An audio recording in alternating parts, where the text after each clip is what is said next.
Indinami, Miefwa, Tenyote, Minganye. Good morning and welcome to the AM show. How are you then? I'm okay. It's another day. Here we are in the middle of the week. Welcome to Wednesday on the AM show. Now, what are we serving you this morning? You know, it's some 24 more days to go for that pivotal, that crucial election, presidential and parliamentary elections in Ghana. And of course, we're going to be talking a bit about all the salient issues this morning. We'll serve you the AM news, followed by the news review, and then sports with Muftau Nabila Abdullahi. And for the news review, of course, we have Dr. Kwame Asante. He's a political scientist.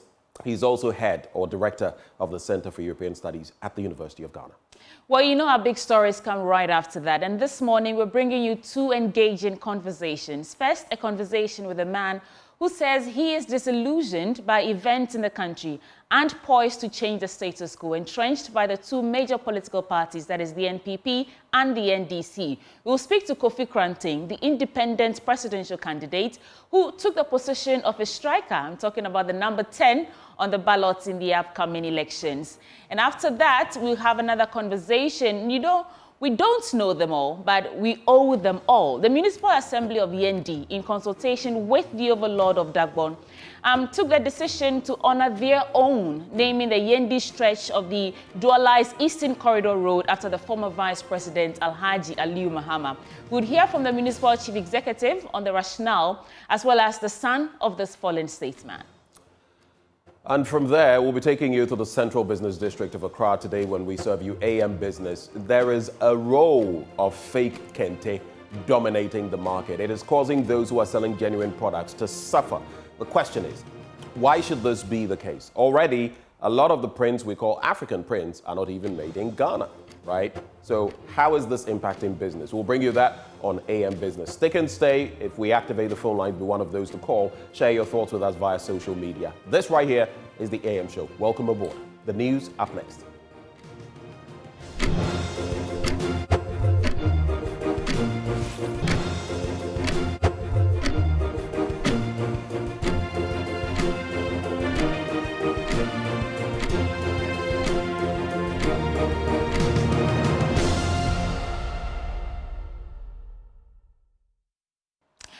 Welcome to the AM News. Details now. Now, the Northern Regional Chairman of the New Patriotic Party is asking people of the Tamale South constituency to vote for the parliamentary candidate, assuring that Dr. Mahmoud Bawumia has designated the Deputy Minister for Local Government for Alhaji Fusi if he wins the December polls. He said, unlike the NDC, which does not have the people of the Northern region at heart and removed two key persons from the positions in Parliament, the NPP would rather fix people of the area in these key positions. Mohamed Bantima Samba said this at a rally to climax a health walk and to launch the NPP Tamale South constituency campaign. The health walk brought together constituents from the east, north, south and west of the Tamale South constituency to rally support for the parliamentary candidate. The exercise was also to launch the candidate's campaign. Speaking at the campaign launch, the Northern Regional Chairman of the NPP, Mohamed Bantima Samba, said the people of the area have been neglected for long, therefore the need for a change of candidate. The Tamale South constituency has several challenges not attended to. What is the MP doing in Parliament for almost 20 years? The area is neglected to a point there is no potable drinking water for the people, but he doesn't seem to care. Vote him out and bring in Musa Fuseni and Dr. Mahmoud Bawumia. They care for you.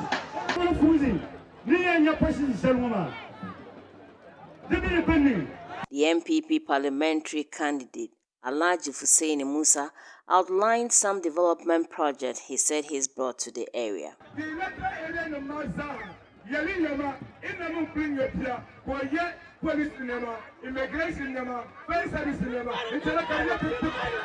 How many people has the MP empowered with jobs in this constituency in his 20-year stay in Parliament? You are not developing the area.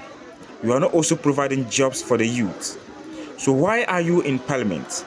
As the parliamentary candidate, I have provided jobs for people, provided water for people, and I will do more when I become the MP for the Tamale South constituency. Vote number 1 on the ballot paper.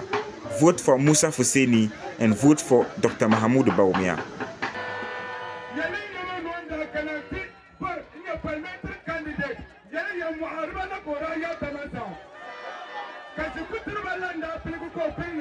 The National Deputy General Secretary of the NPP, Farouk Mahama, said the current MP has taken the people of the area for granted. He was a minister, two-time minister. He has been changed. He has become a majority leader. Ask yourself, Tamale South has no astroturf. Ask yourself, what kind of development is he doing here? The roads you see in Tamale South is being done by our government. He himself as a person, apart from the common fund that he receives, Haruna has no personal initiatives as to what he do in terms of developmental projects. But this is what we are all looking at, because he has taken the Tamale South NDC people for granted. It's an insult to the good people of Tamale South. He said that he's going to sit in Accra and they will give him the seat. That's why our candidate is telling him he will sit in Accra. They should give Fuzi to him so that he will come home, because he absolutely does nothing. It's an insult to the people. It's about time they understand that Haruna Idrisu doesn't mean well for them. Now, as the country heads to the polls next month, traditional women leaders and queen mothers in the Upper West region are demanding that at least 30% of appointments to political positions, local governance and other decision-making bodies include women from rural communities as enshrined in the Affirmative Action Law. Reading a communique at the end of a day's workshop in Wa, the Upper West Regional President of the Queen Mothers Association, Hala Kura Liman, also called for equitable access to education for girls in rural and underserved areas, addressing barriers such as distance, cultural norms, and financial constraints. Upper West Regional President of the Queen Mothers Association, Hala Kura Hazaratul Liman, averred that the Affirmative Action Law represents a powerful framework to ensure that women in rural communities have equitable access to opportunities and representation in leadership, governance, education, healthcare, and economic development. It has given us a basis for demanding accountability from the implementation agents and our leaders. For rural communities like ours, the effective implementation of this law will serve as a bridge to break the circle of poverty and socio-political exclusion that has impeded progress. As the country heads to the polls next month, they urge presidential candidates of the various political parties to recognize the specific needs of underrepresented regions in the country, such as the Upper West region. The Upper West traditional women leaders made the following demands. We call upon each candidate to make a public and unwavering commitment to advancing the Affirmative Action Law in accordance with the systematic and progressive targets for gender representation and resources, as set out in the first schedule of the Act 1121. We demand at least 35% representation of women, particularly from rural communities in political appointments, local governance, and other decision-making bodies by the end of the 2028 in accordance with the targets set by the Affirmative Action Law. Their next demand was on education, economy, and healthcare. We demand policies that ensure equitable access to quality education for girls in rural and underserved areas, addressing barriers such as distance, cultural norms, and financial constraints. 2. Economic empowerment. We demand support for initiatives that provide rural women with access to financial resources. We demand prioritization of rural healthcare system to improve access to maternal health services, family planning, and preventive care for women in under-resourced areas. The one-day workshop was organized by Center for Indigenous Knowledge and Organizational Development, CCOD. Daniel Banoku is its Deputy Executive Director. The purpose of this workshop is to find out what opportunities does the law present us to ensure that we continue to work towards the empowerment of women, work towards the participation of women in governance and decision-making processes, work towards the involvement of women in entrepreneurship and business development in the economy, work towards important decisions that have to be taken by the country Ghana that affects the majority of the people who are what? Women. Reporting for Dway News, Rafiq Salam. Wow. Deputy Majority Leader in Parliament, Patricia Pejay, says the government is committed to revamping Ghana's educational sector as it works to resolve challenges associated with the implementation of the free senior high school policy. The Asokwa MP reiterated the government's focus on equitable access to quality education for all pre-tertiary students in Ghana and the restoration of all emoluments due to the teaching staff. She was speaking at the annual Speech and Prize Giving Day of the St. Monica Senior High School in Asante Mampong. There's more in this report. With over 2,000 students, the St. Monica's SHS is one of the many senior high schools across the country where students from diverse backgrounds have enjoyed the government's free SHS policy. In the last 7 years of its enrollment, official data reveal over 3 million students across the country have benefited from the program. Speaking at this year's Speech and Prize Giving Day of the school, Deputy Leader of the NPP caucus in Parliament, Patricia Pejay, said the government is focused on advancing the quality of education. The Asokwa MP represented the wife of the Vice President, Samira Baumia, as guest speaker. That is why the government remains focused on its vision of ensuring that quality education becomes accessible to all our children, irrespective of their social or financial circumstances. It is for this reason that the government launched the free senior high school policy to ensure that all our children get access to education, at least up to the secondary level.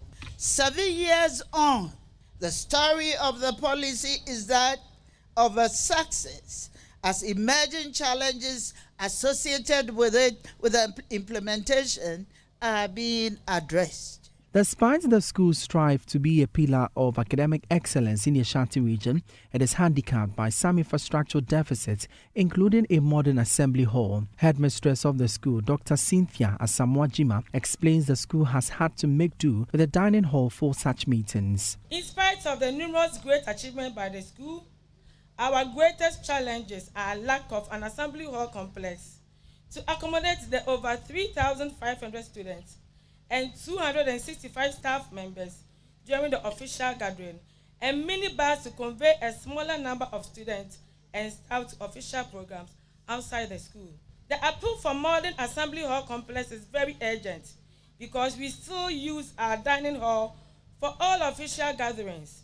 This creates a lot of inconveniences for students and staff. The 78th Speech and Prize Giving Day of the St. Monica's SHS Asante Mampong was on the theme, A Healthy Mind in a Healthy Body. Elaborating on the theme, Dr. Phyllis Tewia of the KNUST School of Medicine emphasized on maintaining a healthy mind for a holistic education and academic success. Our theme for this year's anniversary celebration, A Healthy Mind Lives in a Healthy Body, could also be stated as a healthy body is a prerequisite for one to enjoy a healthy mind. You cannot be at peace if you are not well, or if you do not have the right body. One needs a healthy mind to optimize and maintain the health of the body. And so I will say that when you work on the body and the mind together, you experience exponential benefits in both areas. For Joy News, my name is Emmanuel Bright-Kweku.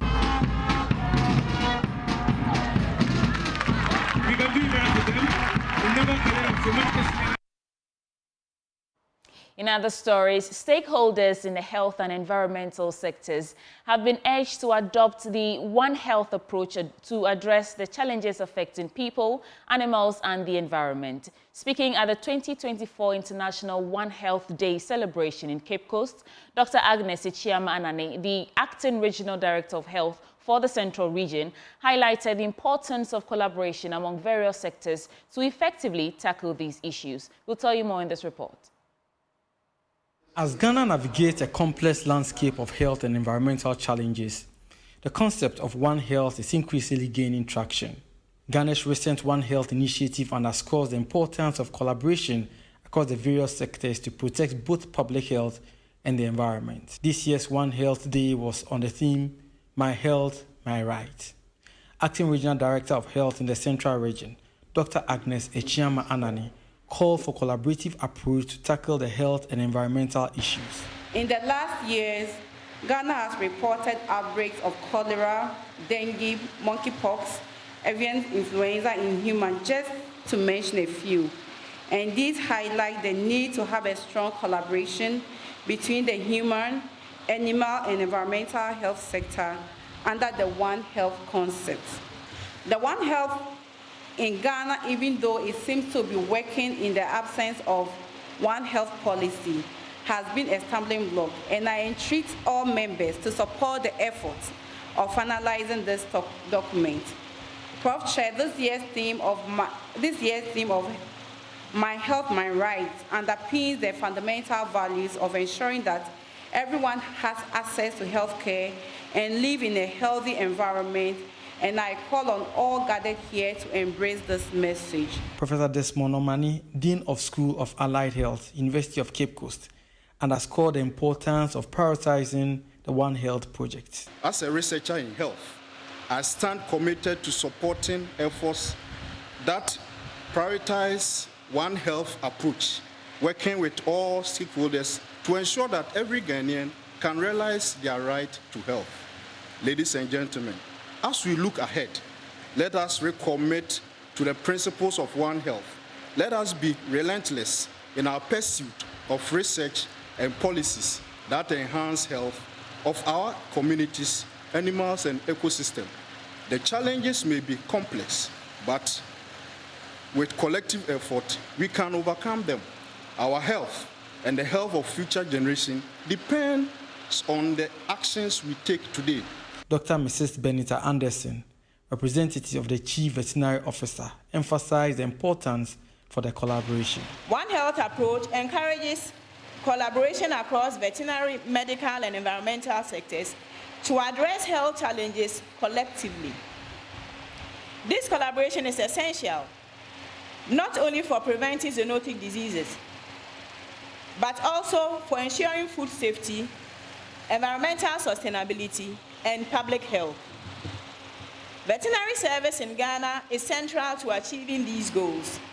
Our efforts extend beyond caring for individual animals, impacting communities, economies, and ecosystems. In collaboration with health sectors, we address zoonotic disease risk whilst protecting both animal welfare and the environment. As we look forward, our commitment to One Health demands increased investment in veterinary public health, investment into research, and also into education. On his part, Mr. Godfrey Xavier Azaglo called on all sectors to join in promoting a One Health project in Ghana. Today, I call upon all stakeholders, government bodies, private sector partners, government, non-governmental organizations, and communities to join hands in this vital endeavor. Together, we create a future where health is a right enjoyed by all, our environment is protected for generations to come. Let us celebrate International One Health Day with a renewed commitment to safeguarding our health and rights.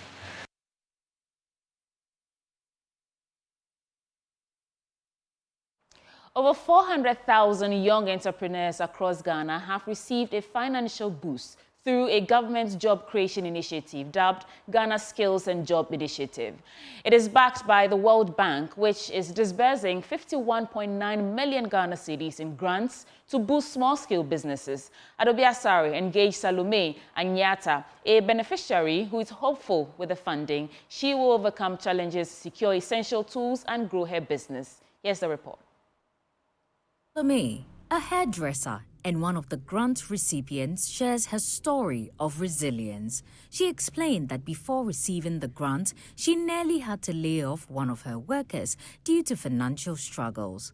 Now, with the new support, Salome plans to invest in machinery and products that will keep her business running and her employees secure. My name is Anyata Salome, and I'm a hairdresser by profession. I'm doing it in Northeast region now, Lirgo, and I've been in it for almost 11 years now with 2 workers. The challenges there is the products there is costly. And this our work, when we talk about hairdressing, is about products. So there was a time the products was not there for me to help myself so that the work can move on. So I decided to maybe take some of them off, one of them off. I've gotten 11,000. This money can, I think it will buy me most of the products, hair and then these machines that can be using to dry people's hair, and then it will help me a lot in my shop. She also took the opportunity to address criticisms that the grants were awarded on partisan basis. It was not just for you to come and go. They will give you exercise for you to go and then bring, so that they will know, they will see how you have been learning. So some people couldn't pass through the exams.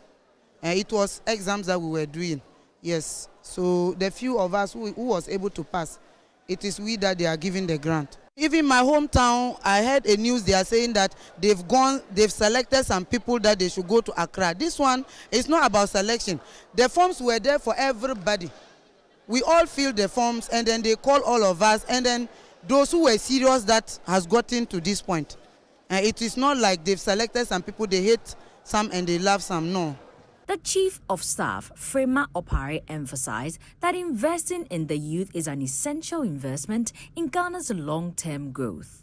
Today, we celebrate not only the vision and commitment of the government's agenda towards job creation and prosperity, but also your potential and the opportunities that lie ahead of you all.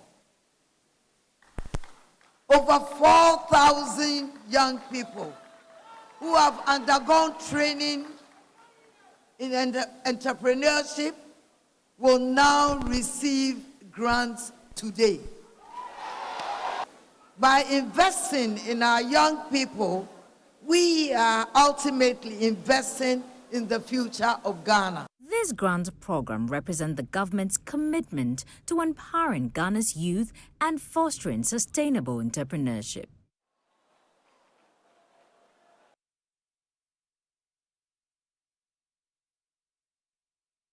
Coming up next is Business Update with Benjamin Akapu. Time now for business, and the Bank of Ghana has suspended the foreign exchange trading license of Consolidated Bank Ghana with effect from the 26th day of November 2024. There is more in this report.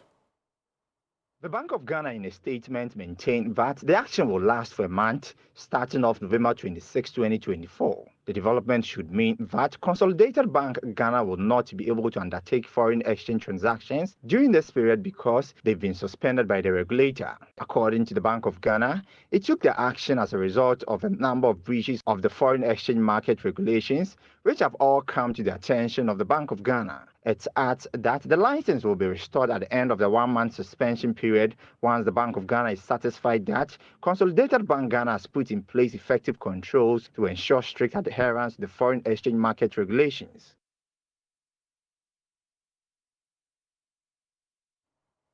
Now, economist Professor William Bambwating has called for the strict enforcement of sustainable ways of mining in the country to boost the sector's contribution to the economy. Mining firms paid more than 11 billion Ghana cedis in taxes and royalties to government last year as new data reveals their significant contribution to the economy. Reacting to the development, Professor Boateng maintained the sector could have done better in terms of its contribution to the economy. Mining sector could have done better. And if you put the numbers there, we did not account for the smuggling, the kind of galamsey that do not come in as part of. When I say galamsey, I'm not talking about small-scale mines that are conducted illegally. I'm talking about galamsey that are done illegally, and the proceeds are smuggled out, or those who get the gold are smuggled. It is not captured there. So if we are able to do mining and do it well, do it the way it must be done, do it sustainably, I think the figure that we are quoting now will be far, far more than what we are having. Well, what was returned to Bank of Ghana, I think there has been some improvement. Some of us have spoken about the fact that the retention of export receipts in Ghana in the past have been very low. So you have mining companies retaining a chunk of their proceeds outside. I think the Bank of Ghana might have done something better these days.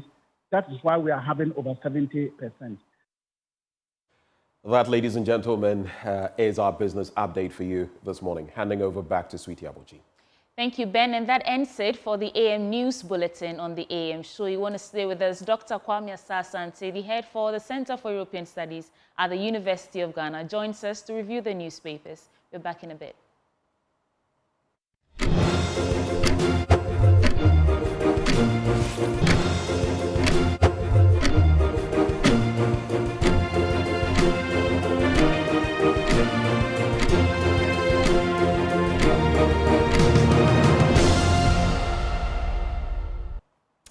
Well, here we are. Time now for the news review. We'll be joined shortly by political scientist and director of the Center for European Studies at the University of Ghana, Dr. Kwame Asah-Asante. But we'd love to hear from you in the course of the review. It's one of the ways we can know what you're thinking, what is percolating in your mind as well. So you can shoot us your thoughts on developing stories, and we'll be sure to share them.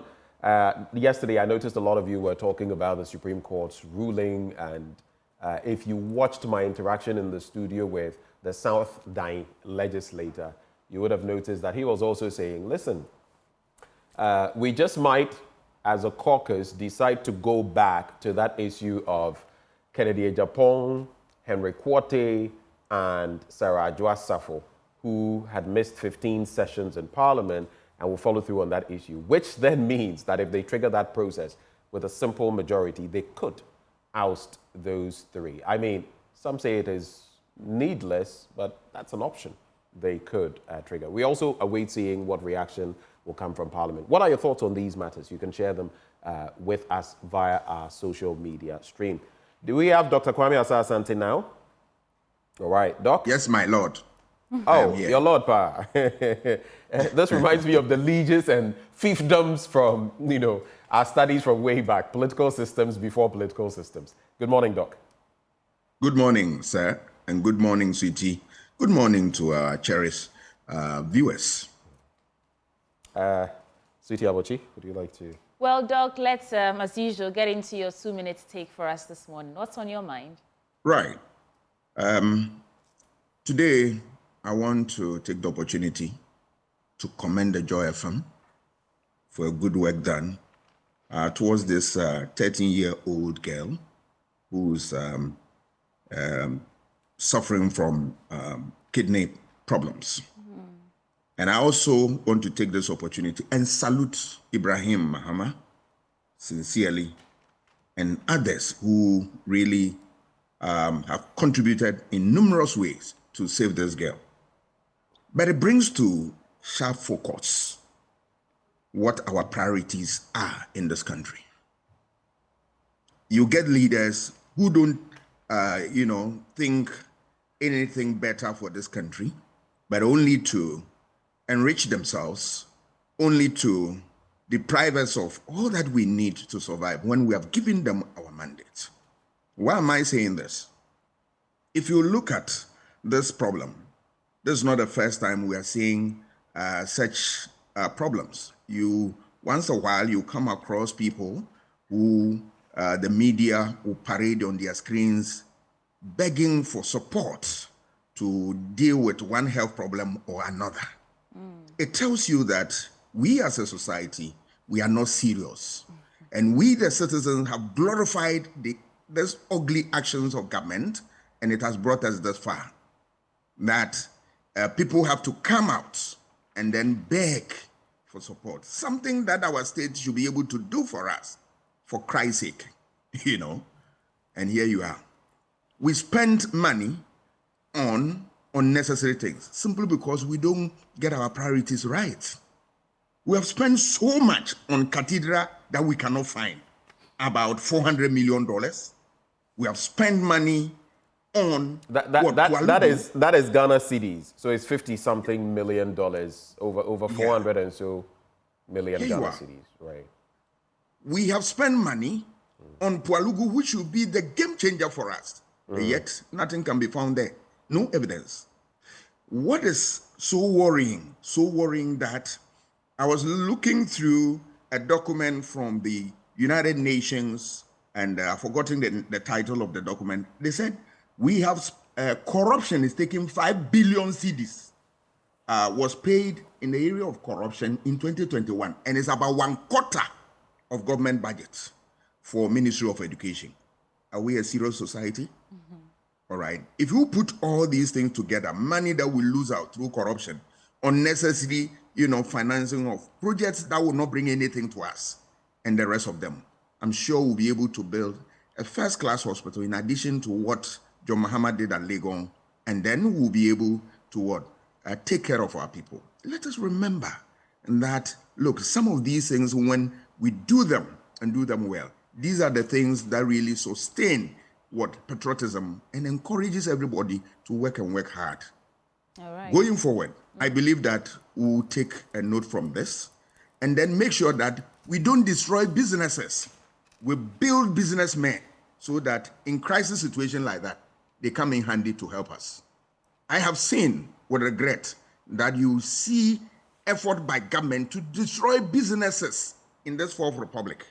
This must cease so that we can get the Ibrahim Mohammeds and others who come in when we need their services the most. Thank you so much, Doc. The question that you asked is a question that we really should be asking our leaders. Are we a serious country? Well, let me start from the Daily Analyst. It says, without fear or favor, on the front page, vacant seats brouhaha, Supreme Court tames backbin. Speaker bound by Supreme Court decision, according to Atuguba. And Baumia grateful to Swami for warm reception. Government disburses over 51 million Ghana cedis, USAT grant to beneficiaries. And EC disqualifies Roman father. Says he cannot replace Ikeadonko. But let's get into the stories. I'll start here. It says, Supreme Court tames backbin. The Speaker of Parliament's announcement that 4 parliamentary seats were vacant was declared illegal by the Supreme Court. By a majority vote 5-2, the court upheld the application submitted by the Majority Leader of Parliament, Alexander Penyumakin. And at a brief sitting on Tuesday yesterday, the Chief Justice said the Speaker's declaration cannot hold. And the Chief Justice explained the reasons for the verdict, and it will be provided today, November 13th. So we look forward for that explanation. And then the former Supreme Court Judge, Justice William Atugba, also says the Speaker of Parliament, Alban Bagbin, is bound by the Supreme Court's recent ruling, which overturned his decision to declare for seat. Now, he noted that following the Supreme Court's decision, the 4 affected MPs are entitled to return to Parliament and participate in legislative proceedings. Quote, in the face of this decision, he is bound by the decision of the Supreme Court, unquote, he said in an exclusive interview with Joy News yesterday. EC disqualifies Roman father. According to the Electoral Commission, Atinka FM's Philip Apia-Kubi, also known as Roman father, cannot replace Ikeadonko as the Ghana Freedom Party's flag bearer. And according to the EC, Roman father's disqualification was due to some inconsistencies, and despite having adequate opportunity to remedy the abnormalities, the GFP failed to do so. So, addressing the media yesterday, Jean Mensah revealed that aspects of Roman father's papers were determined to be illegitimate under the nation's electoral regulations. Therefore, he is disqualified. I want to add one more story and then I'll come to you, Doc. Government disburses over 51 million Ghana cedis YouStart grant to beneficiaries. Government on Tuesday disbursed over 51 million Ghana cedis to beneficiaries as part of the YouStart program. And speaking at the ceremony, Chief of Staff, Madam Akosua Frema Osei Opare, advised beneficiaries of the YouStart program to use the grants to create jobs for the unemployed in the country. These three stories for your reflections, Doc. Yes, I will start with the Supreme Court ruling, which we are waiting patiently because I can't wait to read the reasoning, and then we'll see what will come out. But it brings to sharp focus the need for us as a society to look at the Constitution and deal with some of the provisions in the form of what amendment. There is a particular provision which I can recall readily, but it talks about 3 months to elections. When seats are vacant in terms of death and then resignation on the part of MPs, we can't hold any by-election. We deny our people representation. All right. What are we going to do about that? We need to look at that provision because that provision is not fair relative to what representation function of the legislature, that the MPs represent the interests and aspirations of their people. And it doesn't matter the time. I think something must come in to be able to save the situation. And that provision and others, we need to look at them and look at them very well.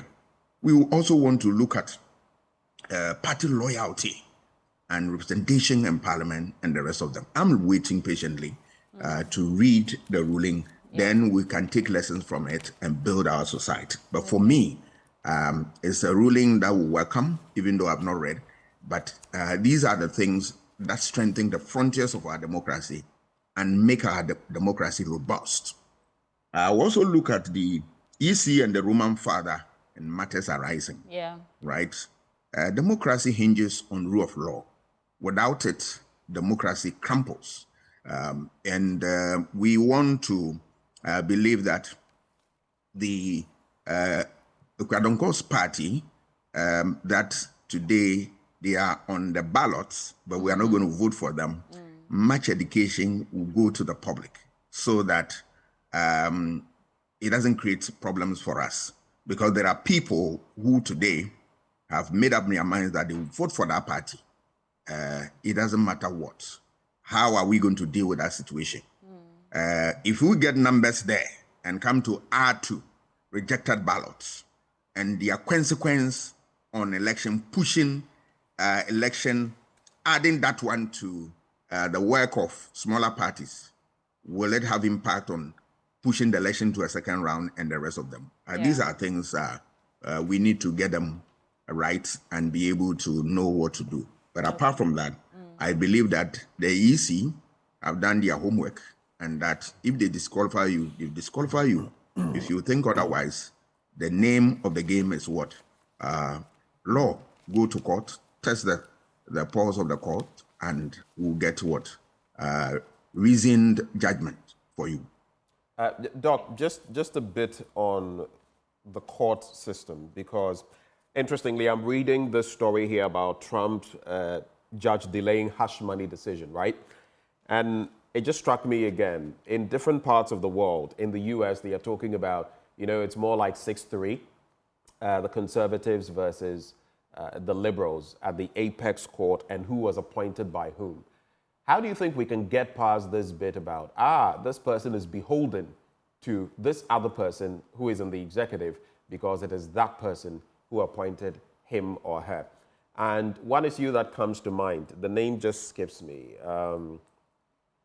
I don't know whether it's Bafo Boni. Was he the one who was on the 2012 petition? Election petition. Election petition. I think he was one of them, right? Justice Bafo Yes, Boni. he was one of them. Yes. He had been brought in by Kufuor.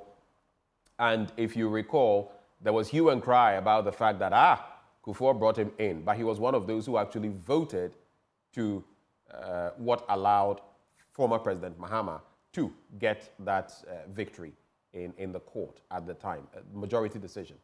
But others will also say that over time, there has been, and I know studies that have been conducted that point to the fact that depending on who appoints whom, those people who are appointed tend to lean in a certain direction. Even in the US, you see some of it. How do you think we can get past that in Ghana? Two ways. It tells you that research is critical here. And I salute Professor Tuguba when he did his work. People look at them and rubbish the work. But I look at it and say, come on, this is a university professor for crying out loud. And going out to do a study, empirical study, so that, scientific studies are universal truths that are verifiable. So if you are in doubt, you can also follow the methodology and see the results for yourself, all right? But we rubbish that work. But people like us still believe that that is what authentic. So it points to the fact that there is a problem in appointment and, of people into the apex courts and the work that they do that. If that is the case, then one way of dealing with it is we can go the way of the US in some of the states, that we vote. Let us vote for judges. Because I sit down and think about it and I said, wait a minute. In a democracy, right, everybody, all right, has the right to take part in the decision of their country.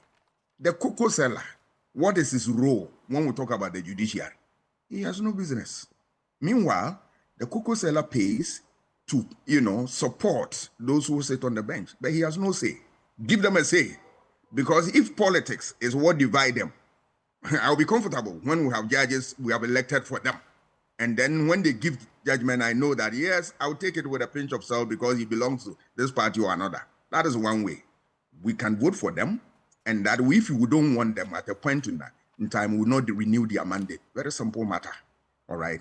But there is a whole lot of legal debate about that. We can look at that. Another option is that cap the court and then make sure that the appointing authority is given to a different person other than the president. Then we can see who goes there. Even if the president will come in there, there is a whole lot of processes that it will go through, and in order to get a person in there. That is something I've been pondering over for a very long time. And then I also, some of these things I blame, portion part of the blame to our legislators. And that we get people are what? Nominated and then sent to Parliament for approval.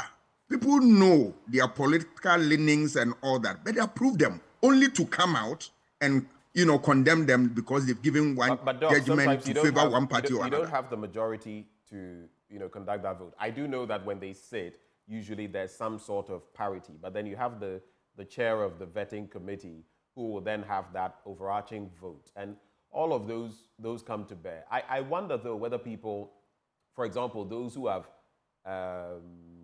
wanted to be MP on Member of Parliament or play some role in some particular party should be allowed to go to the bench. Others say, why not? They are citizens and all of that. But does it create these unfortunate pictures? You remember that, I believe it was Justice Gayu in recent times, this very case, where there were rumors about, he had stood on the ticket of the NPP as this and that. But someone will also ask, why? Doesn't he have an option? And the fact that he's contested on the ticket or wanted to contest on the ticket of a party, does that mean he can't sit on a case and allow his conscience and the law to reign so that he'll make a decision? I mean, what do you think about those? That is what we expect judges would do. But we have realized that from experience that sometimes events take a different turn and we have different results. So if that is the case, and we don't want politically exposed person to be on the bench, put it in the law so that from the word go, we don't get them nominated for them to get approval from Parliament for only to go and sit at the bench and take a decision. And the same legislator that approved them, some of them will criticize the judge. That becomes unfair. Because if you don't want them, look, bring out the law. A law says that if you are politically exposed, we don't want you at the apex court. That's a different one. But that one, you will also be caught by a provision of the court of the Constitution. We say discrimination should not be allowed in this country. Because of what? My political connection, you are deny me the opportunity to serve at the highest court of the land. That is also. But, laws are made by human beings. So people can look around it and think, proffer something that will stand the test of time. But now, things we need to cap the courts and then make sure that, look, there's a certain number that will sit on all cases. U.S. Supreme Court has 9 judges, and they all sit at all times. So, until you resign or you die, that number will be there. So they sit, and then regimes, as they leave the bench, others will come in and all that. So a time comes, you realize that you have a very uniform type of bench that will stand the test of time. Otherwise, our noise about the courts and their political connection becomes unnecessary. If you don't want them, kick the law out, bring in a law that will prevent people who are politically exposed to sit at the bench. Okay, thank you, Doc. Ben, let's get into your paper. Well, a number of things I'm getting into as far as the Daily Guide is concerned. And I smell some mischief. I couldn't help but laugh, but I'm using mischief in jovial terms. If you look at the way the Speaker of Parliament is dressed, when he dressed like this and went to Parliament, you remember that Afenyo Markin said he was neither a king nor an emperor. And I think this is a way of this country. Anyway, pioneering petroleum hub project for economic growth, pictured there, President Akufo-Addo. EC disqualifies Roman Father Ekweadonko remains on ballot, but the EC has said that it's not going to rejig or reshuffle the positioning, so it remains the same. Supreme Court overturns back bin, reinstates 4 MPs. Government gives 51.8 million Ghana cedis to GJSP beneficiaries. Over 18.7 million to vote on December the 7th. On the back page, Stars can beat Angola in Luanda. And I like it when we get to this point and we start making the permutations. I say lotto numbers, And if this happens and Sudan loses the next 3 matches and we win and that happens and then we win by 3 goals, why don't you just do yourself a favor? And now Otto is, he says Kudus shouldn't be the captain. Jordan Ayew should take over the arm band and all of that. I think there's too much disconnect, too much chaos in the team from the National Sports Authority, the Sports Ministry, and the Sports Minister, to be honest. Some of the things that have happened, I don't want to use certain unpalatable words. And the GFA itself, I think they have failed Ghana football. That's my opinion. Failed Ghana football, woefully. Ben Yedda sentenced for sexual assault. Goldfield's tennis tourney ends on high note. And player 22 dies after car crash. Ecuador and FC Cincinnati player Marco Angulo has died from his injuries sustained in a car crash that also killed his former youth teammate Roberto Cabezas, the Ecuadorian Football Association said on Tuesday. We commiserate with the teams and their families. But let me get into the stories. Since we've already looked at the Supreme Court issue, I want to look at the Ekweadonko one. So the EC has disqualified Philip Atiakubi, popularly known as Roman Father, as the presidential candidate of the GFP following the death of Ekweadonko. The chair of the EC, Jean Mensah, who announced this at an emergency meeting with representatives of the political parties yesterday in Accra, said the GFP's presidential candidate was disqualified following alleged irregularities and illegitimate information. You know why I reiterate this, Doc? I also want to find out, based on the laws we have, from time to time, you'll hear that people have, so to speak, misconducted themselves by fielding information or providing details that are not correct or signatures that are falsified and all of that. I'm wondering what the law, maybe we should trigger to ensure that people don't do this, because if they are able to sneak through, then it also creates some constitutional situation. Imagine someone presents, so to speak, and I'm not saying that is the case, fraudulent documentation, and the person is then elected president. Can you retrospectively go back and say, this is invalid because there were problems with even your filing and all of it? Do you get what I mean? Yes, I do. It's pretty complicated. And I do. Even where we say some of these things have happened, and I'm not saying, but people, there's no action. And I'm wondering whether we should look at it from the criminal aspect of things, unless it is a mistake that maybe is not egregious enough. What's your take? Yes, I think I agree with you. I'll start my conversation from that point. The sanction regime attached to these things is what is not working. We don't see it working. And you and I know in podcast science, that is what falls under institutions. Right. I mean, institutions are procedures, processes, rules, and regulations, and the rest of them. So if the institutions are not working well, you find things like this happening.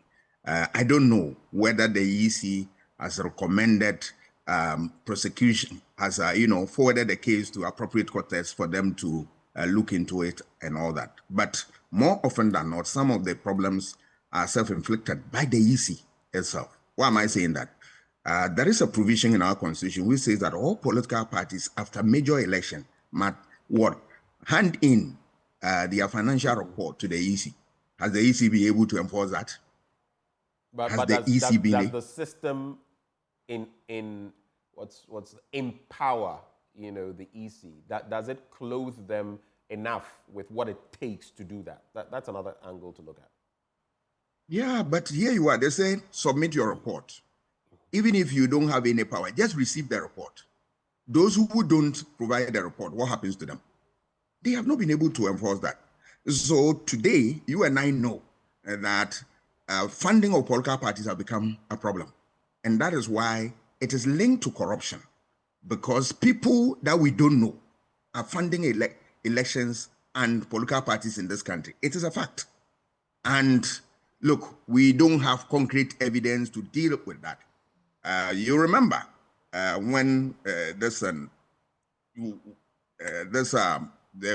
former Minister for Sports and NDC, is it Free Ankara, was telling us. Oh, okay. Yeah, Free Ankara. All right. Yeah, was telling us how some individuals fund political parties and lead to corruption and all that. The our hands are tied comments. Yes, we are quiet about it. But these are the things that undermine democracy and, for that matter, elections. Who and who are funding what? You see billboards. Have you checked? Huge ones. Who are behind them? Yeah. Who fund them? Is the state aware of that? You see what T-shirt given out to a lot of people in the constituency, 10,000, 20. Who is the one providing for that? Is the state interested in this? And so, if we want to fight corruption, these are some of them. Get the institutions to work and work very well, and then get the basics right. When we are able to do all these things, and then put your foot down, damn the consequence. Deal with those who cross the line. And at the end of the day, sanity will prevail. For me, that's the little I can say. I move on to look at Black Star and the effort to beat Angola. And I agree with you about when we get to this stage, you see the lotto permutation and all manner of forecasts. If we know this from the word go, we need to put it as part of our planning and plan well so that we avoid this unnecessary pain that we allow ourselves to go through. It is unnecessary pain. And I agree with you that the GFA and all those stakeholders, they failed this country woefully. We are struggling to get players to come and play. When I was a little boy, I saw football being organized at the district, zonals, national, and whatever. What has happened to it? Where they tap talent. Even the universities, academicals, they have players who were playing very well, and they could draft some of them into the national team. Here you are. We have been struggling over getting a coach that will handle the team at all times. And that has been a problem. In a problem, there is always a way out, except that you don't want to think outside the box. But my society, my country, that is where we are. We don't want to think. We always want to believe in all manner of things that do not inure to our benefit. We need to get serious as a society. For me, that is the way to go. 18.7 million Ghanaians are going to vote. Yeah. And in which direction are they going to vote? It's a function of what? Political messaging and campaigning. If you look at campaign that we are experiencing today, I ask myself, are the political parties serious? Look at an important medium of communication today, the internet, the social media. Go there, and what do you find?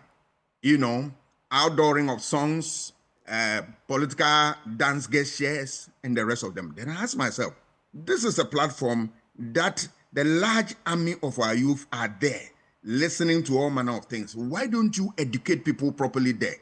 And all the parties, I am saying that without any exception, I have not seen any serious campaign going there. What are the messages that they are discussing? What are the issues that are on the social media and the rest of them? You see dance gestures, you see what?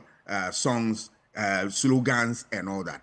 Yes, they are part and part of the political campaigns, but the things that drive voters to vote one direction or another are messages. They are messages that stand the test of time. Messages that have something to do with the problems that they find themselves, they are available in their communities. And that is the way to go.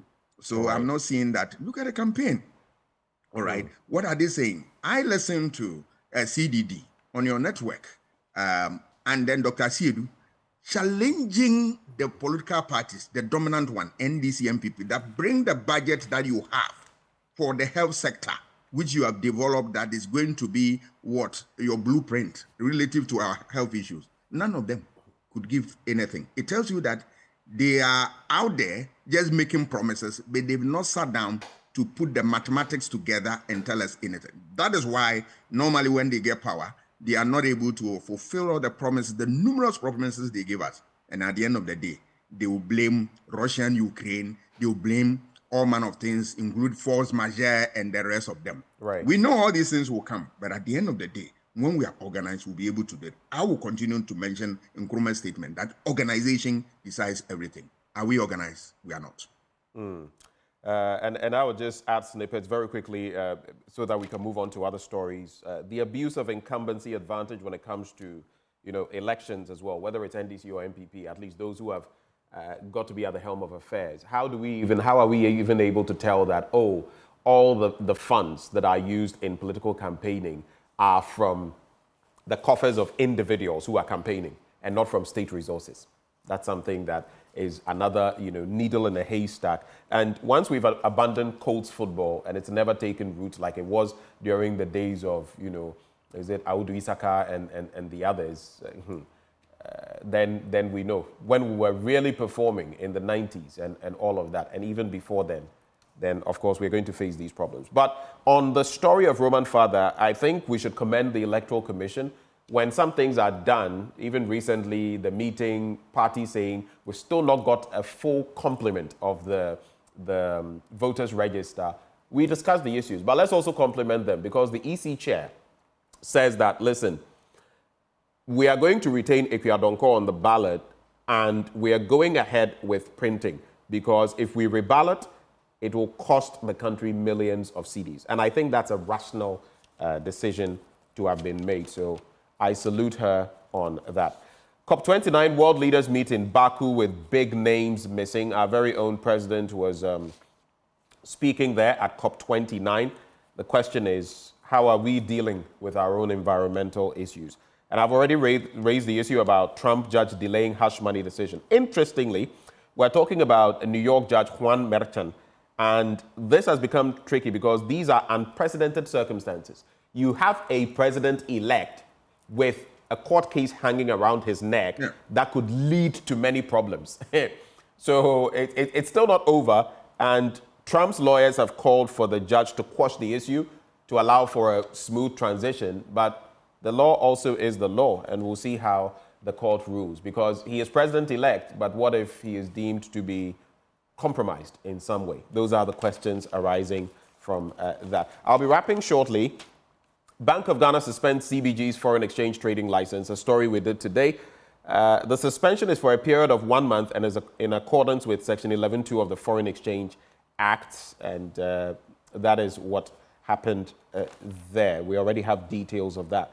We also have Baumia launches telehealth app.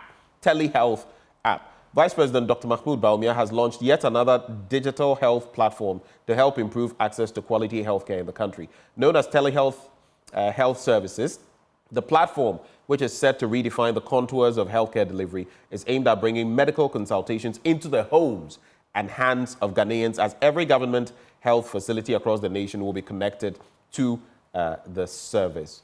I believe it was the president who at one point referred to his vice as e-Baumia, and I think at this point we are seeing a lot of, e-stuff. So it was my credit score, and now it is the telehealth app. I think every few days or every week, we get a new app. What are your thoughts, Doc?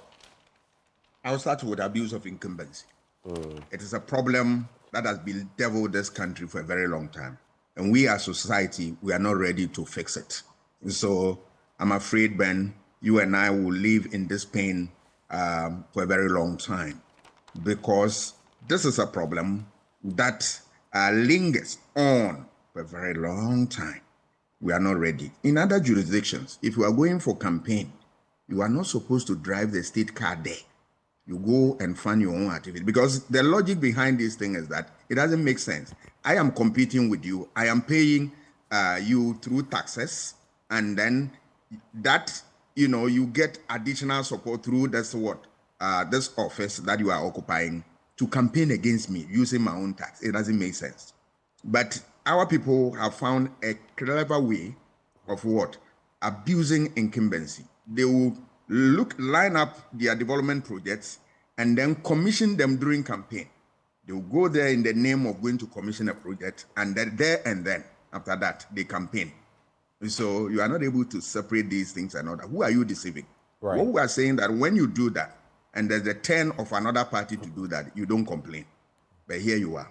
All these things are the evils that rear their ugly heads in our society. And if we want to save this democracy and strengthen its frontiers, we need to deal with them head on. I'll look at the Trump and cases against him. Very interesting.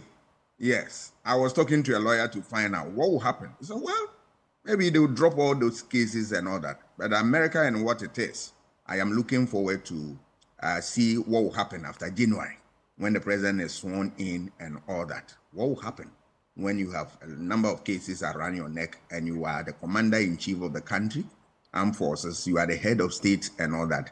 And prosecution, you have an attorney general who prosecutes on behalf of the state, who is a government appointee and all that. It's going to be interesting. Right. But let's see. I think these are the ones. The Bank of Ghana and CBG have very little knowledge, so I'll leave that one to the economists to deal with that. I'm not getting into the story, but I just want to hail one of our own, Mercury Quay. The story is here on page 15. Mercury Quay hailed for successful DJ Awards. Founder and executive director of Guinness Ghana DJ Awards, Mercury Quay has been hailed for his exceptional production at the just ended 12th edition of the Ghana DJ Awards held last Saturday. It started on time, had performances from incredible Ziggy, Keche, Edem, among others. And he's one of our own, and he's doing great things. So Mercury Quay, we salute you.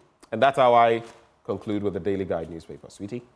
Yes, we have to wrap up, but I want to leave these three headlines because it leaves a lot to ponder on. It says, Ghana is 6th most attractive investment destination in Africa, according to a report. And a 2024 Rand Merchant Bank Where to Invest in Africa report has revealed that Ghana is ranked 6th in Africa as the most attractive investment country. And the report said that Ghana represents a substantial market and ranks favorably on corruption, while topping the list on import concentration. I think this gives us a lot to think about. Two more headlines. People are paying 4 million Ghana cedis or trading apartments for kidneys amid dialysis crisis, says the renal patient president. And an issue anywhere is an issue everywhere. The National Media Commission stresses the need for peace in Boko. And I think the story talks about how how they're calling on media personnel, journalists everywhere to help to, to be circumspect in our reportage in terms of what's happening in Boko and its environment. That's it for the news review this morning. Thank you so much, Dr. Kwame Asasante, for joining us. You want to stay for sports coming up next on the AM show.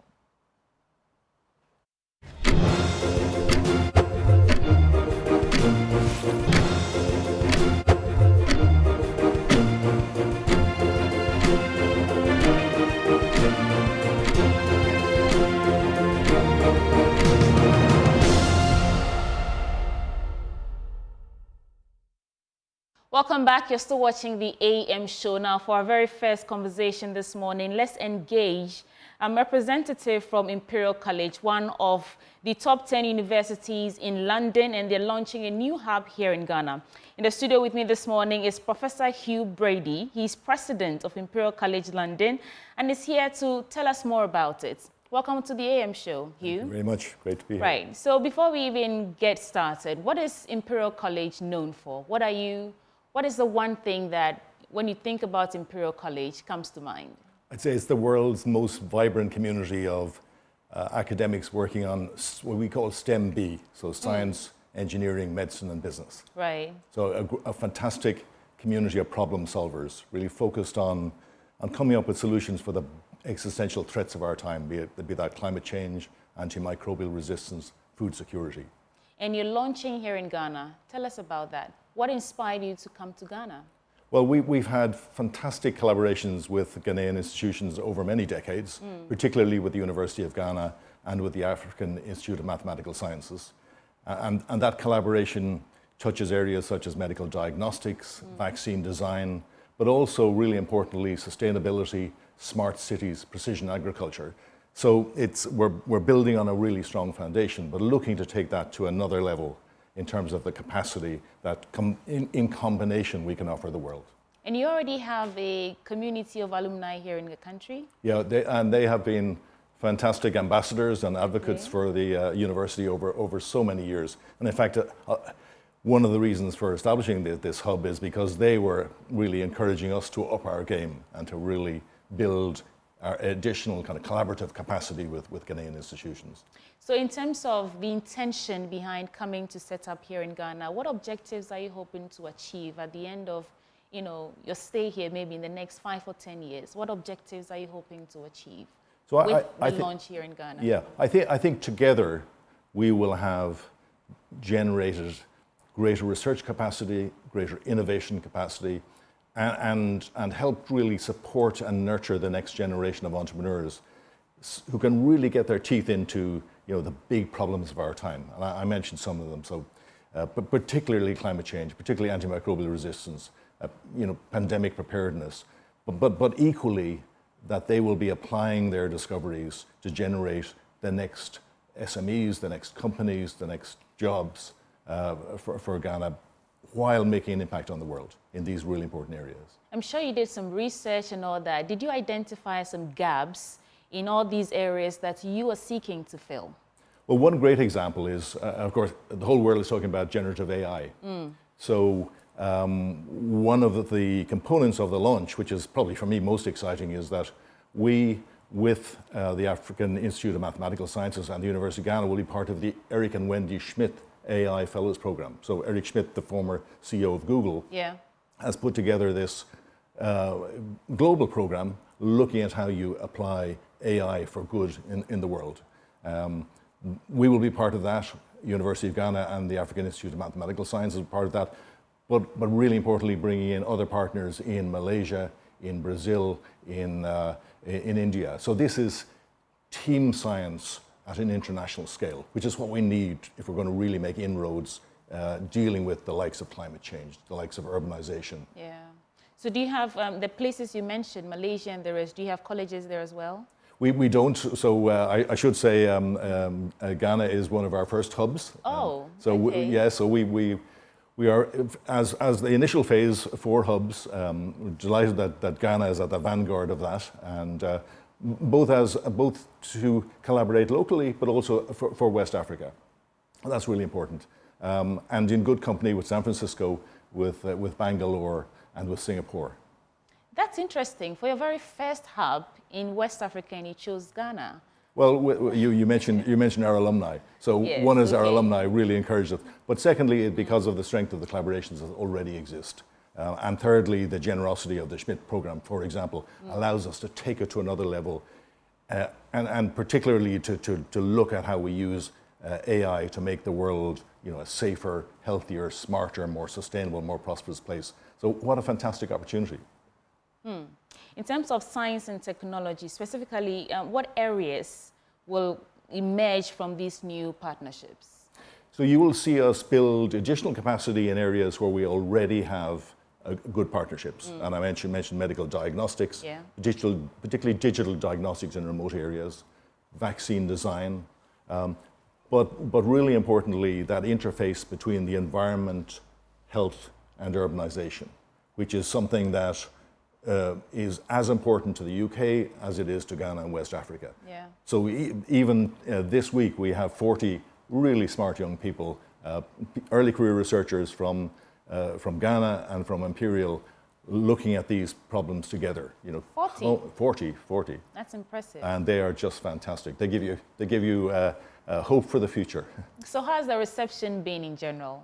Since you entered the country, how's the reception been in terms of those who are receiving your message, those who you're partnering with, those who are even helping you set up? How would you say the assessment of the reception has been? An incredibly warm welcome, but as important, I think there's a real sense of ambition and transformation. So I mentioned those 40 students. They are determined to make the world a better place, and what appropriate ambition, and the fact that they are applying their collective brain power, to such an important area as climate change and future cities. That's exactly what we need the young people of today focused on. And when you're in their company, just the buzz in the room, the ambition, the enthusiasm, just fantastic. In terms of climate change, I mean, we have a series here called Climate Focus, where we try to shine light on, the danger, in fact, the changing nature of the climate right now. We talk about greenhouse effects and all that. Do you think that the message of climate change and why we should take it seriously is reaching the target audience? Do you think that we are doing enough, not just for Ghana here, but West Africa? Do you think that we're taking climate change as seriously as we should be? I think in all of our countries, we have done a lot, but we need to do more.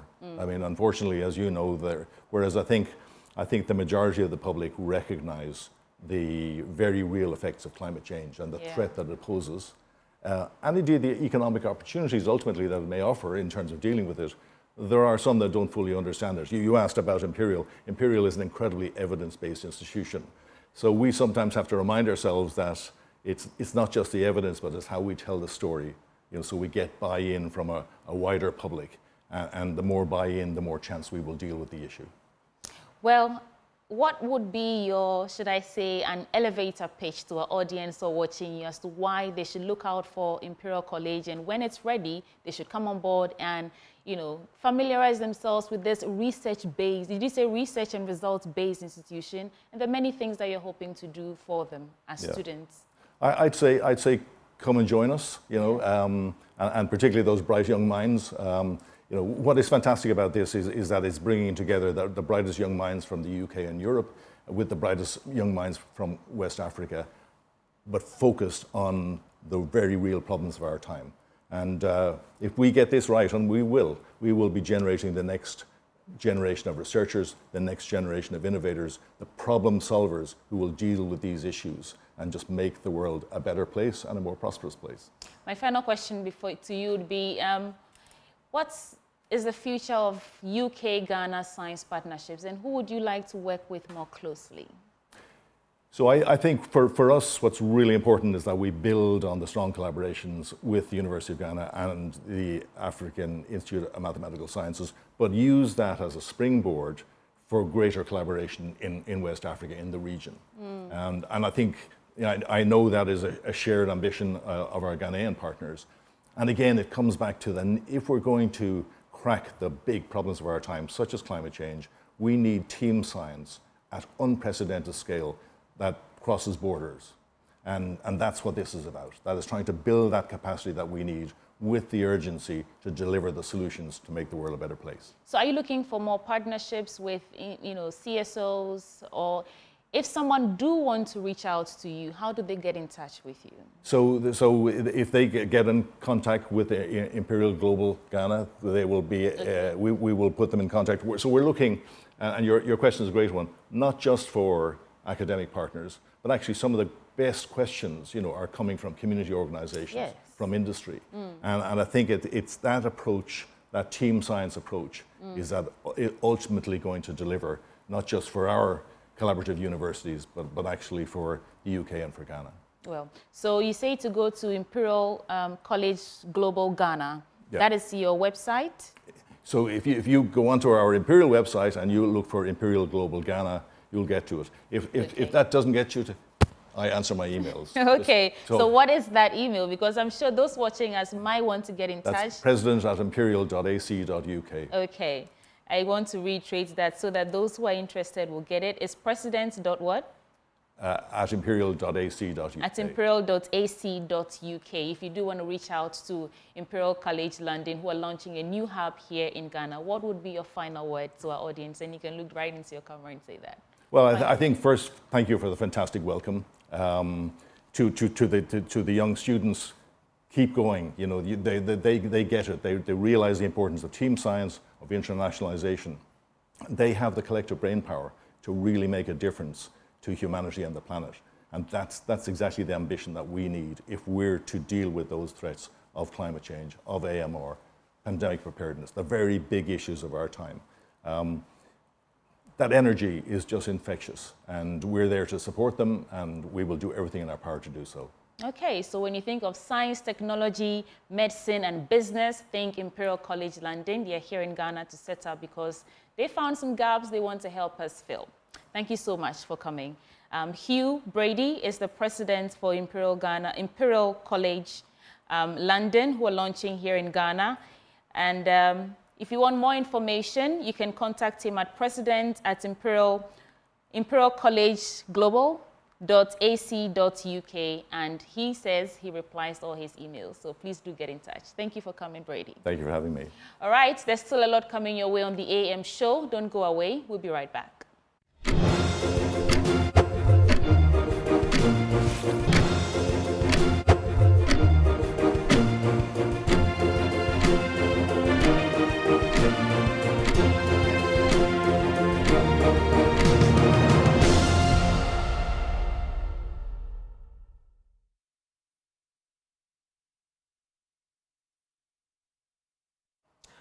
Welcome back. This is the AM show. It's the Sweetie and Benjamin show, and we'll be ushering you into the first belt of our big story shortly. He's an independent presidential candidate, and he has many thoughts about moving Ghana forward. Who is he? Well, I'll tell you about him in a bit. But first, this year's CompuGhana Cashback has been named Prime Cashback Season, and it's packed with goodies, incredible deals, and exciting surprises. This Prime Cashback CompuGhana is bringing you exclusive discounts, prime savings, and awesome surprises when you shop products from any of their branches nationwide. You can find products from your favorite brands like Samsung, LG, TCL, HP, Lenovo, Dell, Midea, Nasco, Tecno, Infinix, Itel, Huawei, and many more.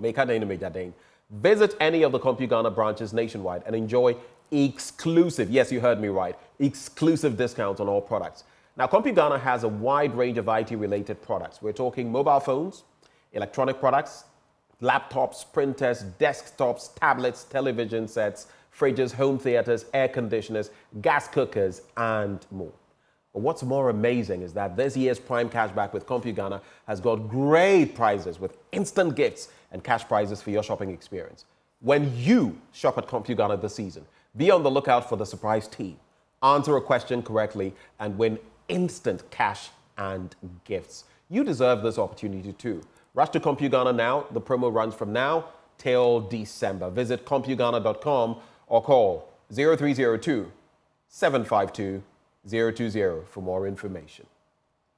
Well, that's not all. I want to tell you about Medicas Hospital, a modern healthcare facility built with your recovery in mind. Spacious wards built with your family in mind. A warm and caring pediatric unit built with your children in mind. Now, we've assembled some of the brightest minds in medicine, led by Dr. Ya Osafo, the drive-time doctor, to serve you.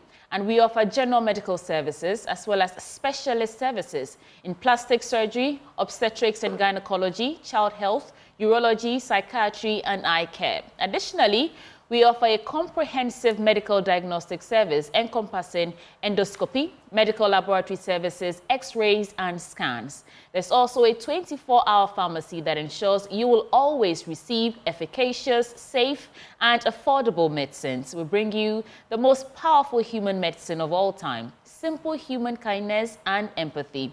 And we take pride in holding ourselves to the highest attainable standards. Guess what?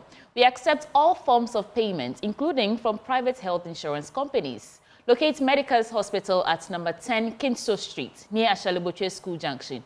Or you can simply call 0501-477-340 or reach us on social media across all platforms at Medicas GH. Medical's Hospital, a place of healing.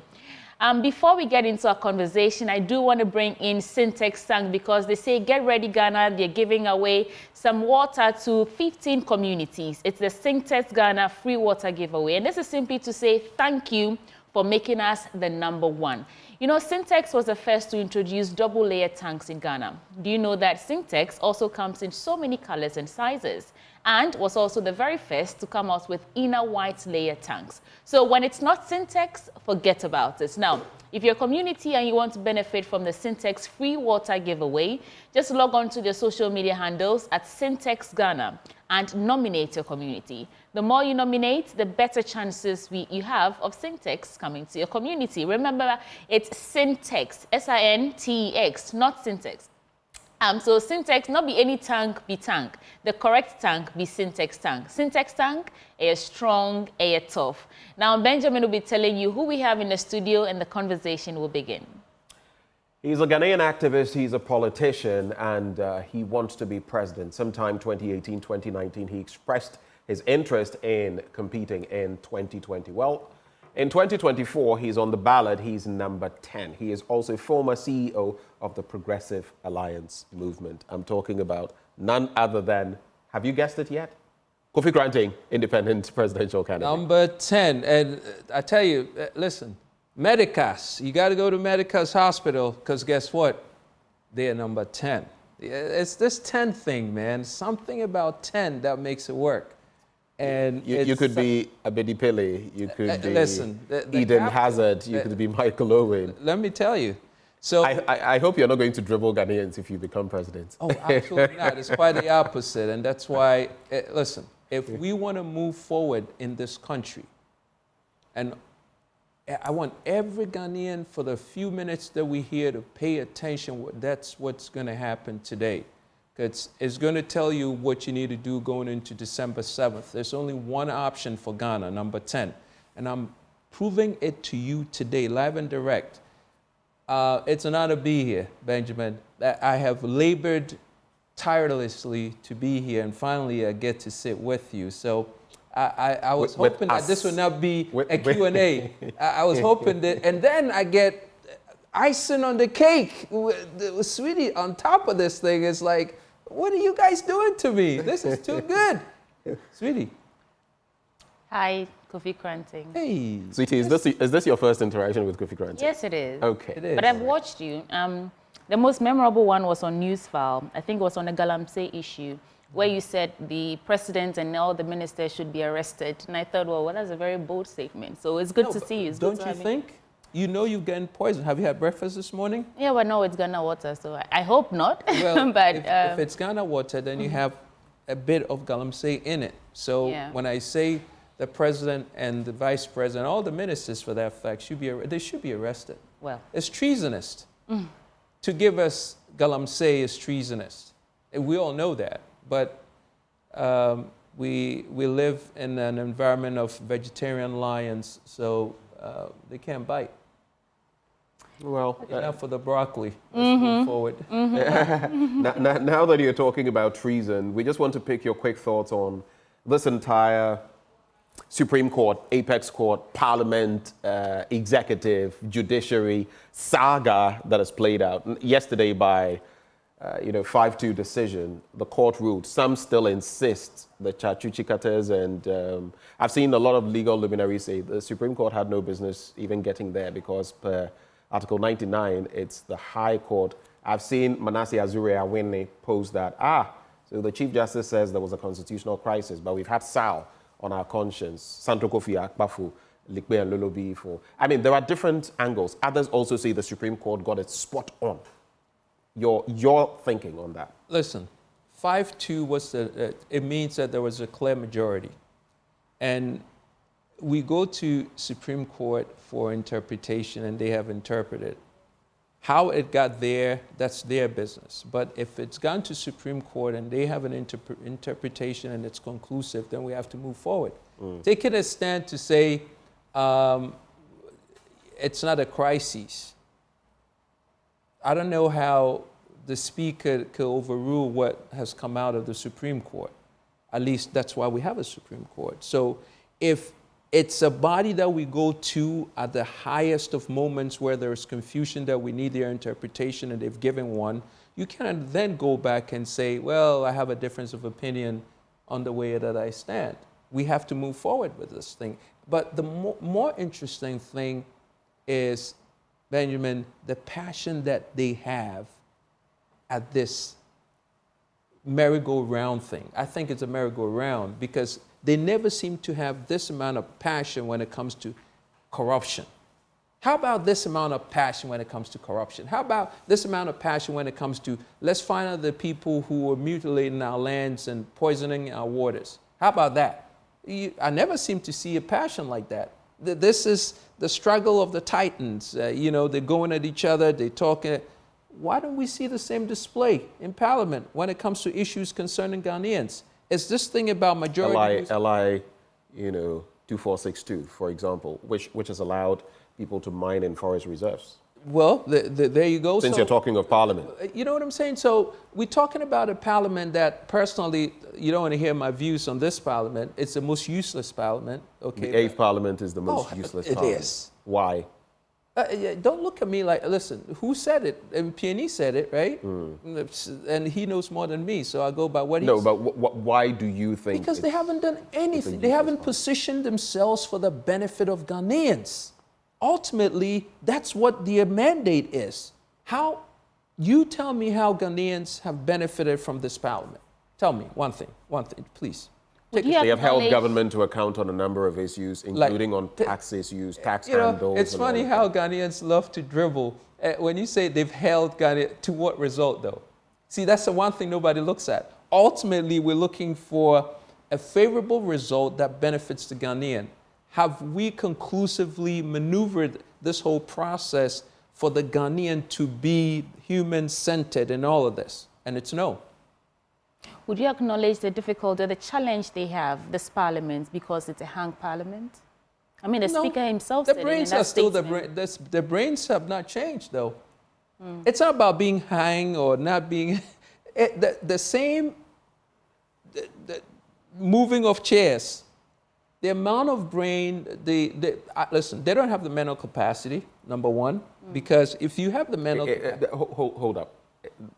From where I said that's a low blow, are you saying... It's supposed to be You're saying parliamentarians don't have the mental capacity. No, they don't. You're saying that the 275, 276 people we have in there, that we selected to go and represent all of that, they don't have the mental capacity? Say it again if you want to. I'll give you a chance. You want to say it again? Say it again. Maybe they will hear and they will listen and they won't be able to say anything because that's the truth. And it makes it worse because they're 275. You could bring in Alibaba. You could bring in, well, not Elon Musk. Elon, your times have passed. But you could bring in Mark Zuckerberg or, you know, any of these guys, one person, and they could run the whole Ghana. You have 275. They're still twiddling their fingers, biting their fingernails, wanting to split this Ghana up and bring in more people because they think more will give us more.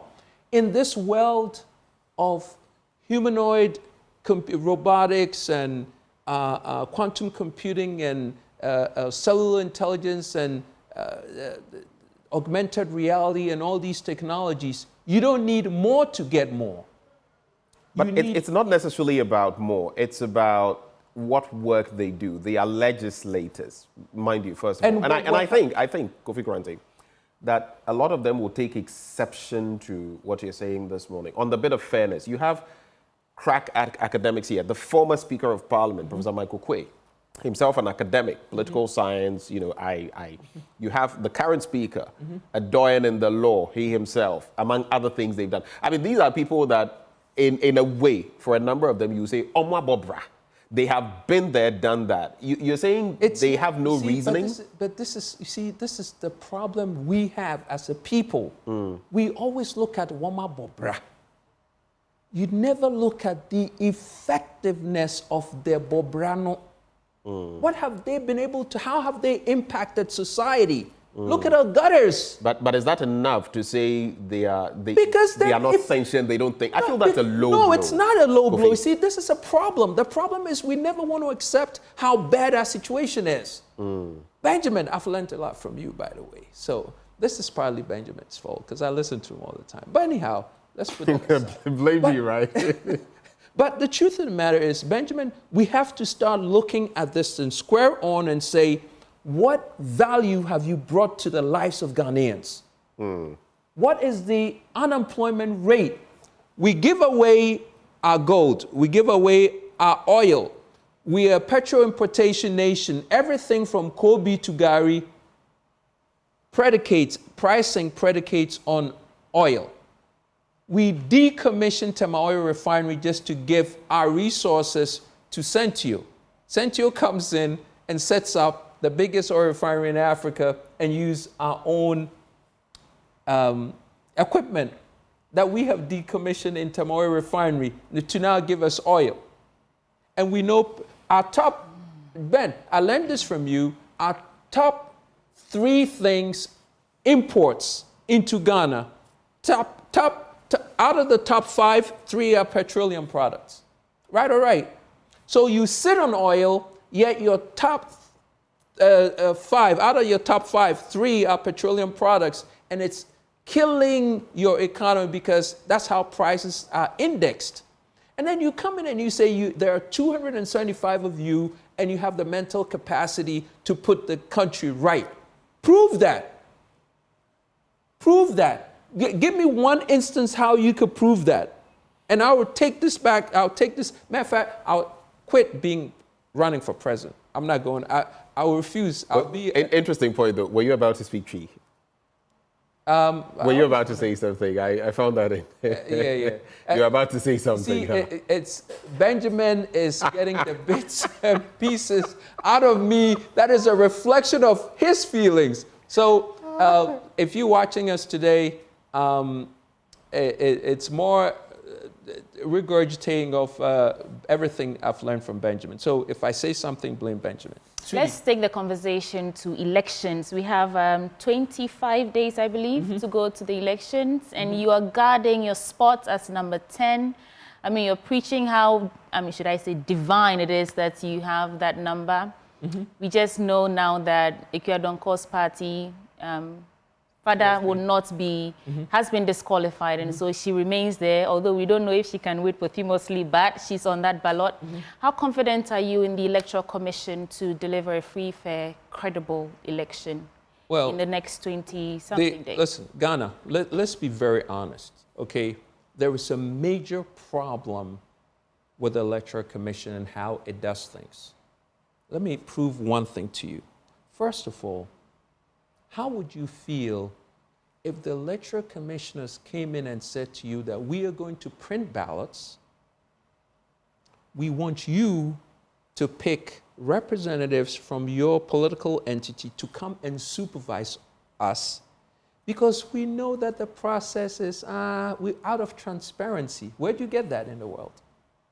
Is that not a step in the right direction? Because it's come under a lot of controversy and it is trying to be transparent so that we all follow the processes so that nobody can, say that the Electoral Commission is corrupt or it's, overly politicized, there's influence there. They're showing us everything. When was the last time you looked over your wallet because your mother came into the room? Why are you smiling? Answer a question. You don't. Let me help you. You know why? Because you trust that your mother is never going to take money out of your pocketbook without your permission. But if the circumstances demanded or required that you check your wallet because your mother's been to the room and your mother tries to prove to you that she didn't or has no intentions of taking your money or she's not, what do you think she is? So now, wouldn't you give her the benefits of the doubt? The analogy is not exactly the same. No, of There's course a trust factor with your mother.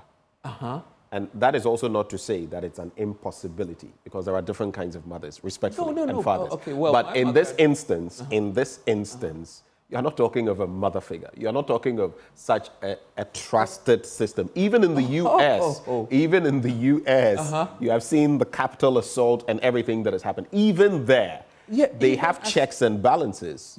But what I'm saying is this, checks and balances don't come on the inside. It comes on the outside because there are systems. What I'm saying is the problems that we are facing are level 1 problems that could be avoided by just putting in some simple systems. The fact is, we've not put in place those systems. So whose fault is that? Whose fault is that? To guarantee trust, fairness, some of these will happen. We've been here 8 years in the last government. If you know there is a possibility of the populace doubting a system going into an election, why would you wait 8 years and not put into systems? You know, you tell me we haven't put into systems, but why haven't we put into systems? Because it doesn't take 8 years to put in a system. So why haven't we done that? The Electoral Commission comes in and says, you need the elections are won at the polling station. Wow, how do you know? How do you not know? So now, if the elections are won at the polling station, you know what they're telling you? Make sure you have your army at the polling stations because they're going to, you baby yell. So now the cheat came out. So now Ben, let me say this. And that's where some of you, as independent, presidential candidates, you may be found wanting because you may not have the manpower to police all of these stations. Oh, Ben. Why me? Why Ben? Ben, do it for me. Just Ben. But this is the problem. You see, so they have systematically disenfranchised all independents because, Ben, if you hire 2 people to sit at almost 42,000 polling stations, you're talking about 82,000 people for one day. How do you pay them? Sweetie, how do you pay them? Because you have not created a system where it's airtight. Now, there will always be a fallout. But what I'm saying is the Electoral Commission should at least have these things all mapped out so we wouldn't have to have parties representing themselves with people just to check a process that you do so well. There is a problem.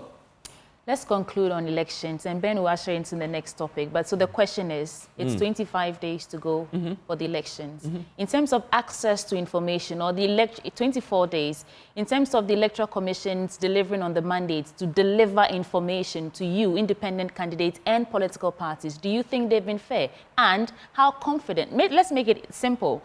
On a scale of 1 to 10, what is your confidence level going into this election in 24 days? First, on access to information, has the EC treated you as an independent candidate fairly? And how confident are you? They haven't treated me fairly. Number one, because of the fact that the balloting system is rigged. Oh, what makes you say that? The balloting system was rigged. No. Okay, so first of all, do I pay 100,000 cedis to get to put in my nomination forms? Do I do that? Oh, really? Everybody? You sure about that, sweetie? So now, if everybody did... Wait, hold it right there. Are you suggesting some people did not pay that amount? No, I'm saying that if we did, then we all should be exposed to the same process and pick a ballot. All right. Correct? Okay. I get where you're going now. So why is it that the candidates, political parties, they give them a special ballot, the filet mignon, pick first, right? And they come in and they give us the strips with all the fat. But I think that was addressed there. And people said that moving forward, it was something that the EC should consider. The fault then would be that, did you discuss these things with the EC before that balloting process? No, but it shouldn't. You see, but this is what I'm saying. Who is thinking? When I talk about mental capacity, this is one of these things. Why would you want to separate 2 people? They go through the same nomination forms, pay the same fees, but then when it comes to picking a ballot, you separate them. No, you missed my point. I'm saying how it was going to take place, like what was going to happen. Was there any interaction between you, the candidates, and the EC before the balloting? So that everybody knows that this is actually what is going to happen. But guess what?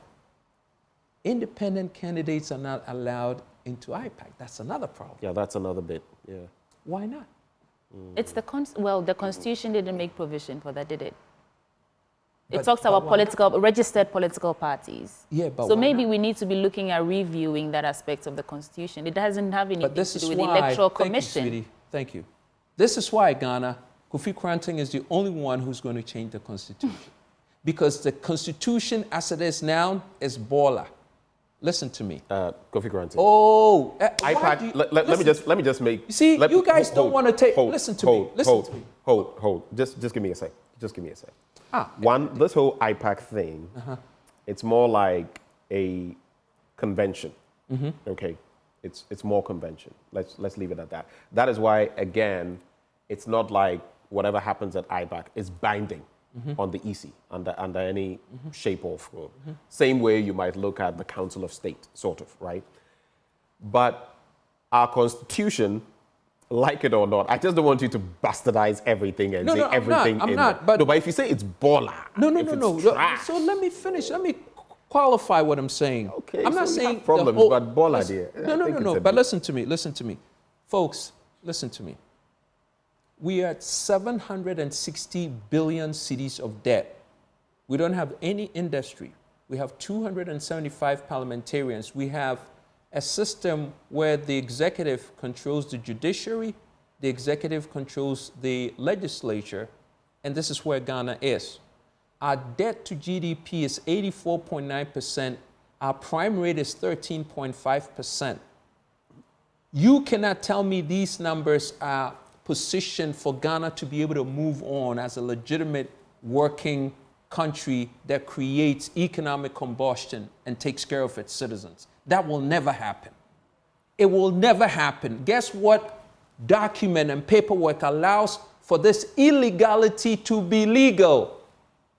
The Constitution.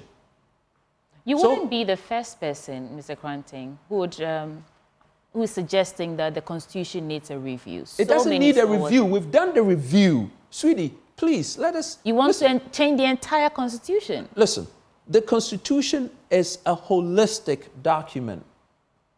So you cannot just change aspects of it. The rest of the document has to be consistent and holistic and synergistic with every part of the document. So when I'm saying the whole Constitution needs to change, it's not saying every line needs to be scraped off for something else to be put in. What I'm saying is for every line that you change, you have to make sure it's consistent with the whole document. And that when I say change, that's what I mean. But there are things like the presidential exemptions need to go. The president cannot have cover. If you steal from the country, you need to be jailed.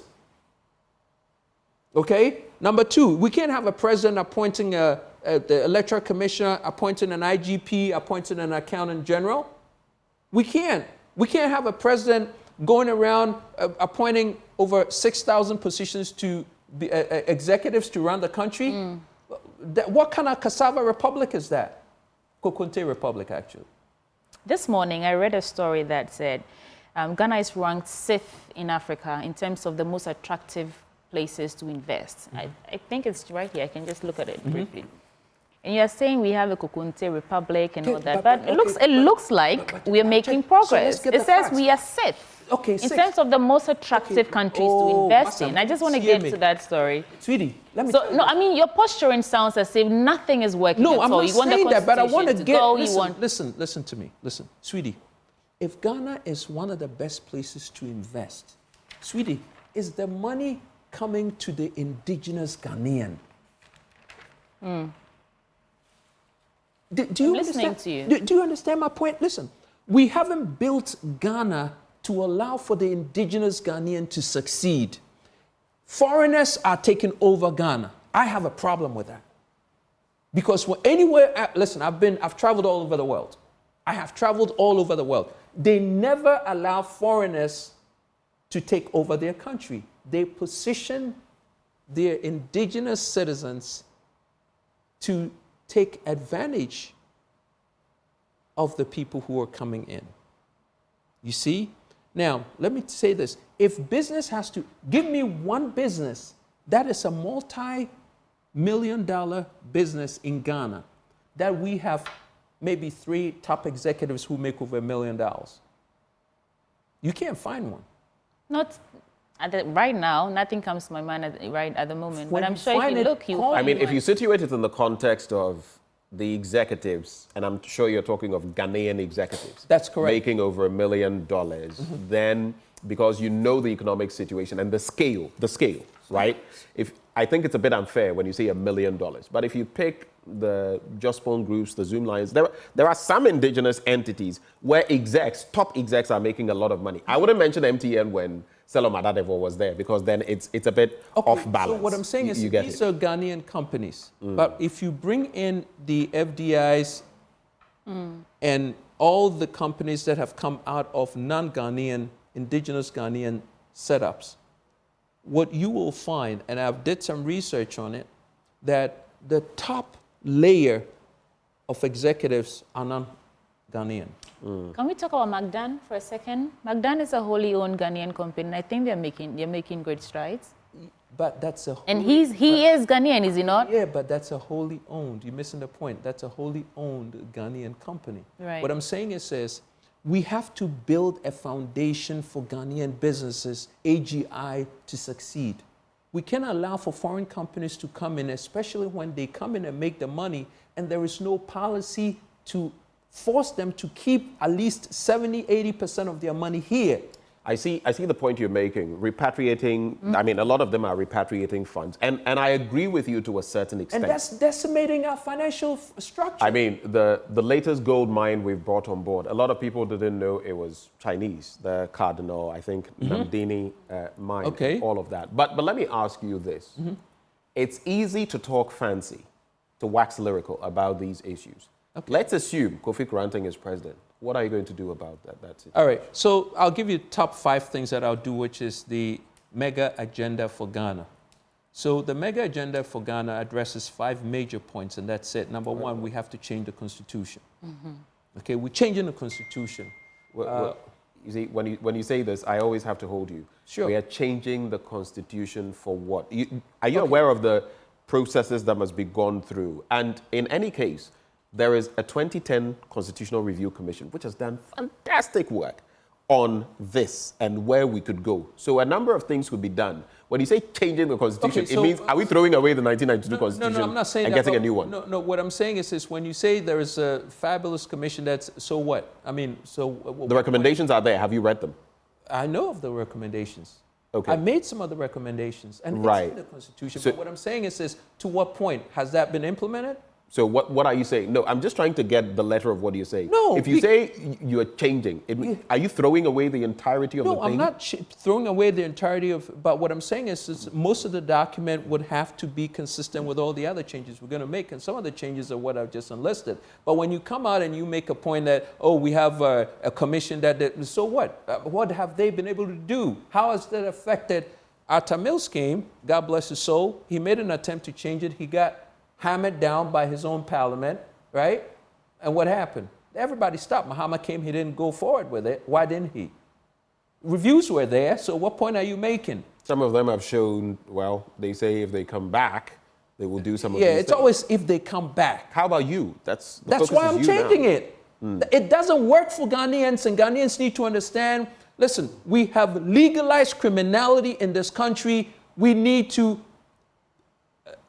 my axe is going to come down on people. I'm telling you, literally. Okay, so let me go over the top 5 things so you can understand. Number 1, we're changing the Constitution. Are you telling me about process? I know the process. The process, what it needs to take to change the Constitution, I know. Ultimately, it's not going to, in Parliament, thank God, it's going to be a referendum. So we know all that, where it needs to go, the Council of State and the Right. So first you change the Constitution. Let's get We change the Constitution. Number 2, we eradicate corruption. How? What do you mean how? Okay, we're going to change it at 3 levels. Criminally, administratively, and psychologically. Criminally, we're going back all the way to, we're rolling back the clock to 67 years ago. If you've caused financial loss to the state and we have a way to trace any loss of capital to you, you paying us back with interest and penalties, and you go into jail. Are you smiling? Just make sure you haven't caused. When you're done with this, I have a question to ask on how well, you finish listing. Okay, things. so number 2, we're rolling back. Listen, we're going to truncate corruption. There's no president who is going to be successful in Ghana, regardless of what you do, everything you want to do, bring Ghana, if you don't eradicate corruption, because corruption is eating us at the core. You need to change. You need to eradicate corruption. Number 2. Hold for me. Eradicate corruption? Yeah. There's corruption everywhere. See, this is the weakness of mind. Hold for me. It's not about weakness of mind. It's about, when you say eradicate, you are being... Consciousness is to you are eradicate. Being superfluous. No, even in Japan, one of the most conservative. I am not pushing for corruption. I'm merely saying that be careful what you say. No, I'm very careful. You remember Kufuor?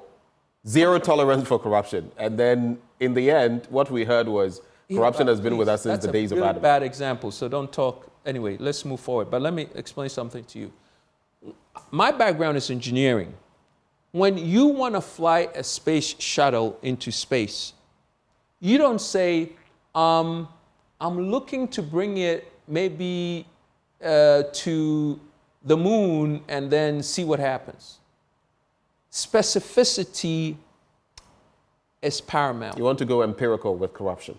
What I am saying is the consciousness to what we are doing is to bring corruption to zero. Now, we know we are human beings. We know wherever you do, whatever systems you employ, there's going to be some amount of corruption. We know that. But when it happens, guess what happens? The axe comes down simultaneously. It's almost going to be non-existent. Now, so that's the consciousness. Okay, and so we're going to have to wrap in a bit. The last 3 points quickly, and I have a quick one for you. So number 3, institute a national development plan for the next 50 years. Okay, mandatory. Is this going to be in line with the already done work of the National Planning Commission, Development Planning Commission? They haven't done anything. Mind you, they have an agenda 2057, Ghana at 100. They already have something like that. They haven't done anything. And plus, and let me tell you why that's another useless commission. Let me tell you. You guys don't understand listen, they're a useless commission because they haven't been able to enforce any agenda on any government. Every government comes in with a manifesto. They don't have the power to do that. But this is what I'm saying. If you don't have the power to do that, what on earth is your value? Why create something that you don't have the power to enforce? What is wrong with us? The last 2 then. The last 2, quickly. So we are going to make it mandatory that every government that comes into power, you have got to go with the National Development Plan. Or you don't have a government. How about that? Okay. The last is we're going to reduce government by 73%, make it effective, efficient, and functional. And the last is invest $10 billion into agriculture for the next 10 years into a drone-controlled mechanized farming. How are you getting the money? The money's in your pocket. We're taking it out. Taxes? No. We're going to go walk away from taxes. What we're going to do is, if the Accountant General have told us that we have stolen from ourselves $3 to $4 billion every year, then in the last 32 years, we know we have $96 billion somewhere. We're going to go to the paper trail. We're going to go to taxes. Listen, only 30% of people who work in Ghana pay taxes.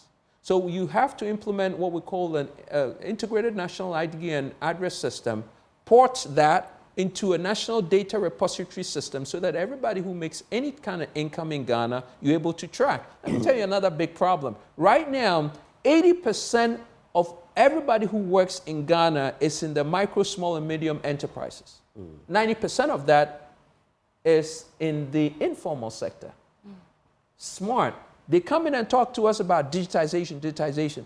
Why don't you digitize so you can move people from the informal to the formal so we can know exactly how much you're making? So here's the question I want to ask you. You've basically bastardize everybody. All you were 760 billion. I know. Just hold on for me. That's why this is. You think even the National Development Planning Committee, everybody is just useless, according to you. What have you done as an individual, as a business executive, either in your personal life or professional life, that you can show? Okay. For which reason you think that if we give you the mandates, because I have done A, B, C with my life, I can turn around the status quo in this country, briefly, and then we go. Very good. So I've been a principal for 24 years, a principal in the most regulated industry in the world, the American financial system. So I was supervised by the Securities and Exchange Commission and FINRA, which is the regulatory organization, agency in America. Not one, not even a warning, 24 years. The record is public. So you could pull it up. That's number one. That's the kind of credibility that I bring. When I say about, I know what I'm talking about, I know what I'm talking about. I've studied systems. I did it with the biggest company at the time in the world, which was Citigroup.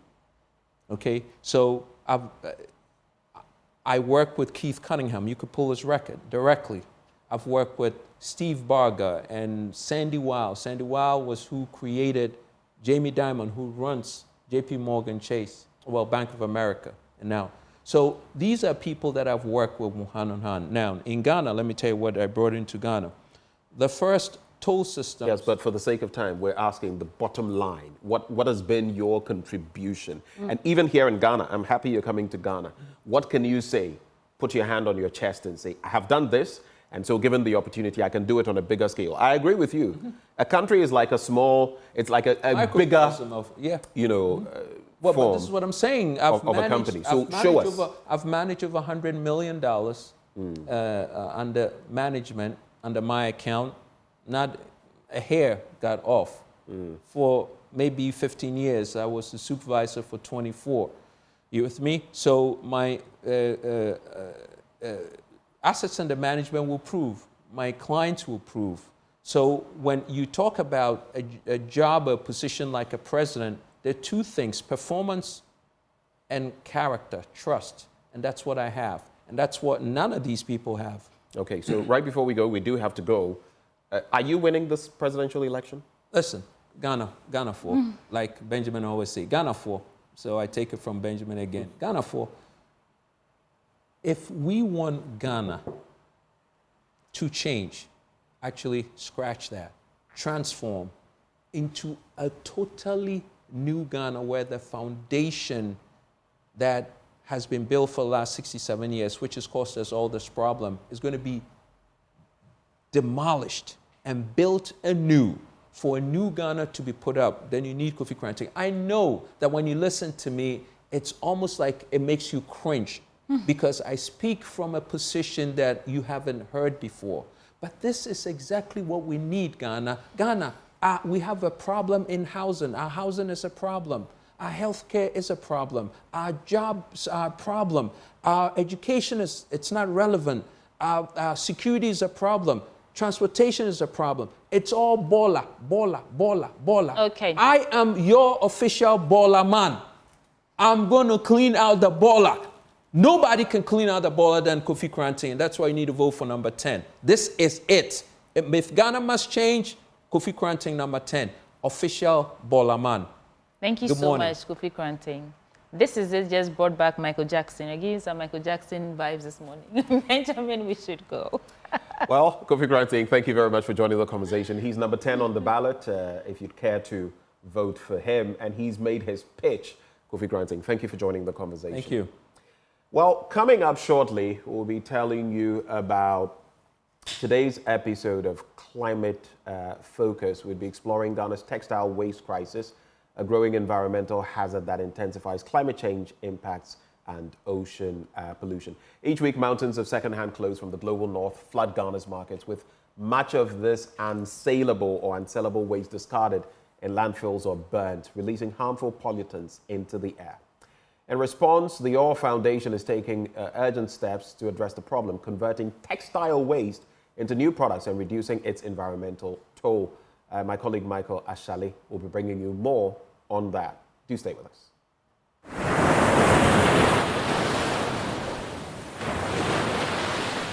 Waves no longer bring seashells to Ghana's shores. They now dredge up piles of discarded clothes left to rot on the beaches. Each week, around 15 million pieces of second-hand clothing, once worn in the global north, flood markets like Kantamanto. Much of it unsellable, worn out, torn, stained or too fragile. Trash. Those trash. Nobody's buying this one. So something like this, we can't sell it. It's very bad. Nobody buys it. Agbeboloshi Market, a place infamous for its pollution, is where much of the unsellable clothing ends up. Clothes that can't be resold are tossed into illegal dump sites, forming literal hills of waste. The All Foundation is confronting this mounting problem head-on, a factory to breathe new life into unwanted waste clothing.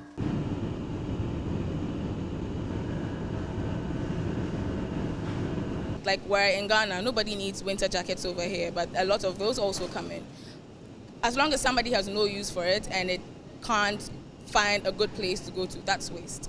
Kini Ofuriwa Makati is the assistant manager in charge of material research and development at the All Foundation. The first step in this process is sorting the clothes by color and then compressing them back into bales. When we buy them, we bring them to our warehouse facility and then we sort them by color. These clothes, once considered waste, are now ready for the next phase. The bales are shredded into small pieces, cutting the fabric down to size. From there, they are passed through the granulator, which makes the shredded material even finer. Depending on the final use, the size of the particles can be regulated. What emerges from this meticulous process is not waste, but potential. We're also working on products that we can make from the fiberboard. Behind me are speakers, both fully made speakers, which were the first speakers that we made, and then the speaker housing down here. We have hangers, there's room dividers, acoustic panels, because fiberboard has good acoustic properties, as well as many other things. And we're looking to see if we can commercialize some of these products soon. The All Foundation's mission doesn't stop at textiles. They are also exploring ways to restore the polluted Agbeboloshi Lagoon. Remediation and Decomposition Project Lead, Katia Mami Dufie Osei, is focused on finding environmentally friendly ways to break down not only textiles, but plastics as well. Basically, we believe that the microbial population in Korle Lagoon, because of the decades and decades of textile waste, has evolved to be able to degrade it in a way, in rates that we haven't really seen in other communities. So we're basically just trying to harness that to deal with the textile waste we're getting from markets like Kantamanto, etc. While still in its early stages, this initiative is part of a broader vision to restore the lagoon's environment. The waste that once polluted landfills is now being transformed into sustainable products that serve a purpose. But with millions of garments continuing to flow into the country each week, the fight is far from over. For Joy News, Michael Ashali. Climate Focus is brought to you by Joy News in partnership with Youth Bridge Foundation, Bridging Gaps for Positive Youth Development, and the Climate Development Knowledge Network.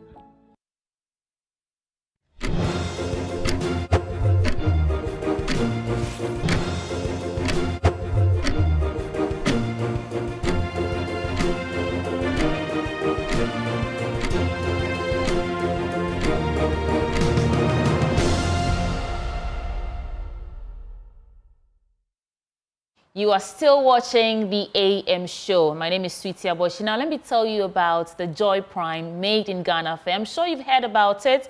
And this morning, we're speaking to one of our sponsors.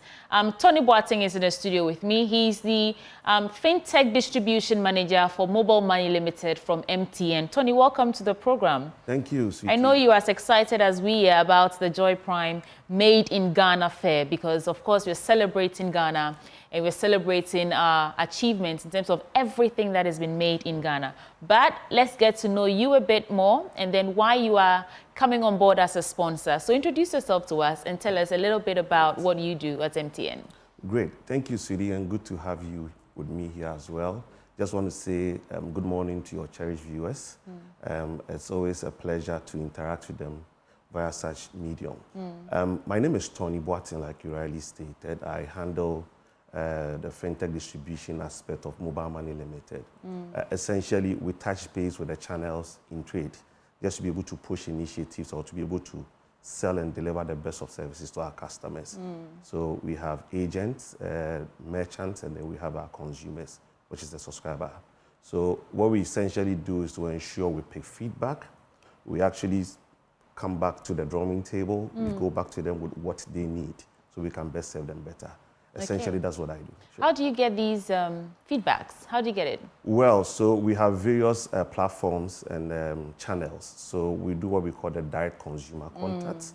This is where we have a team on the ground, territory sales managers and then area account developers who interact directly with our channel partners. When I say channel partners, I mean our merchants and our Momo agents. You know, today, our merchants are quite different from the agents. Initially, we used to have a merchant who was probably serving customers for deposits and withdrawals.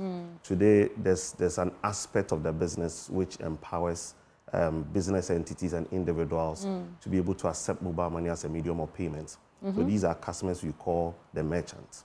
And then the traditional merchants that we used to have today are called the agents. It's good you are here clarifying this. Yes, so we actually have these customer base who interact with our entire customer base. Today, we are looking at 70 million customers who are registered on Momo. Wow. Yes, and it's still counting. Okay. And of course, just to chip this in, we are 15 years, right? So we started in 2009. Today, we are 15 years. It's been a great milestone achieved over the years, and I cannot just say it was by individual or collective efforts from our side. It was probably done by some various stakeholders who contributed immensely to where we've gotten so Talking far. about that, I watched the events where you honored the woman who did Minsako. Congratulations to her. Yes. And MTN is doing wonderful. Thank you. But let's talk about the Joy Prime. I'm here at Joy News. I'm saying Joy News. Joy Prime Made in Ghana Fair. Why did you choose to come aboard? Well, so essentially, our milestones have been based on partnerships. If you look at our journey so far, you realize a lot more of the successes we have achieved are actually based on partnerships. And we feel it's the sure way to go. So if we get the opportunity to leverage on any activity, that gives us that opportunity more or less to interact with our customers. We always do not give it, not a listening ear. So what we decided to do was to strategically partner with this particular event to be able to have a variety of the services that we render to our customers. Of course, a bouquet of the product and services is what we want to give to our customers. We know very well a lot more of our customers probably are caught up with some activities during the day. So, having time within the week even becomes a difficulty. So we believe, looking at the duration of this particular event, we'll be able to reach out to our customers, at a very common place, so that we can offer some basic customer care services, which probably they had not had the opportunity to come to our offices. That's our retail experience touch points, and probably our customer care centers to be able to have that done. So we feel this is a key event. It's a strategic partnership which we know will bring our customers closer to us, so we could be able to also give them the very best they need. And of course, we use such events to be able to also pick feedback so that we can go back to the drawing table, like I stated initially, to be able to give back to them what they deserve. Sure. Okay. What is your understanding of the Made in Ghana Fair? This is my last bit, and we'll talk about contacts. Your understanding of the Made in Ghana Fair, and what about it attracted you to come aboard? Right. So in my initial submission, I made mention of the fact that partnerships are very key to us. We know in recent times, this has been a very major event. Looking at the track record, you realize it brings a lot of people around, potential customers. So what we would normally do is not to just target our existing customers. We also leverage on such activities to be able to also, get some prospective customers. We know, of course, the program has been worthwhile for the previous years, and it is always right for us to also partner so we can also give back to our customers. Yeah. Okay, right before I let you go, I will give you like 30 seconds to speak directly to our audience, inviting them to also show up, engage with you, give you the feedback they want, all that in 30 seconds. Well, thank you, sweetie. So, good morning to you, cherished viewers. Once again, we are reaching out to you from the quarters of Mobile Money Limited. Today, we know quite a number of you have entered into businesses, and we are, entreating you all to come there. We register merchant SIMs for free. The keyword is for free. Please don't be swindled by anyone to say, they are selling the merchant SIMs or whatever. I understand we are going to have the register of businesses around. So if you are able to get your documents ready, we are going to help you out. Today, there's a package we have. I know we have been riding on star 170 for our transactions. Today, we have a consumer app, which is called the My Momo app. I would like to entreat everyone to download it. It's on the Play Stores. When you go on iOS, when you go on the Apple Store, you get it as well. Now, we are offering a package. If you're able to recommend a customer to be able to download the app, after a successful completion of the app, the one who recommended gets a 200 megabytes worth of data instantly. And the customer you also referred, after downloading, gets 300 megabytes worth of data. In as much as you do, we have no limit. So every time you recommend, the person gets something. We are 15 years, so this is what we are doing to be able to give back. So we are treating everybody to be there. We'll be embarking on basic customer care services like PIN resets. If you want to have an agent SIM, if you want to have a merchant SIM, please don't hesitate. All roads should lead to, the event grounds. All right, thank you. And if you're wondering, it's at the Good Park from the 4th. It's starting tomorrow, 14th to the 17th of November at Accra Mall Good Park. It's the Joy Prime Made in Ghana Fair. Don't miss it. In the studio with me was Tony Boateng. He's FinTech Distribution Manager for Mobile Money Limited at MTN. Thank you for coming. Thank you too, City. All right, keep watching. There's still a lot coming your way. We'll be right back.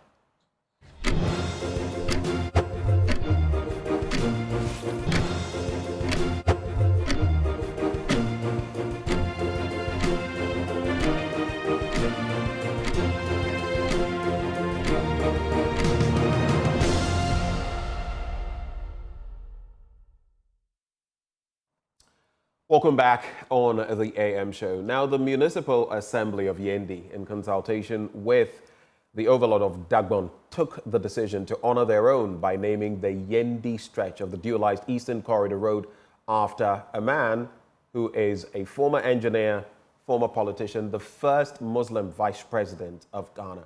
I'm talking about Alhaj Aliu Mahama. Well, this morning, we'd like to speak to a number of people, beginning with the Municipal Chief Executive, Alhaj Hamid Abubakar Yusuf, on the rationale of this. But we also have in the studio son of this statesman. He is the legislator for Yendi, Farouk Aliu Mahama. He joins the conversation as well. Good morning, Farouk. Good morning, my brother. How are you doing? I'm very well. Good to see you. So let me start off with Abubakar Yusuf, the MC for Yendi. A very good morning to you, sir. All right, so let's take a view of this footage before we go to that conversation. Let's take a look at that stretch.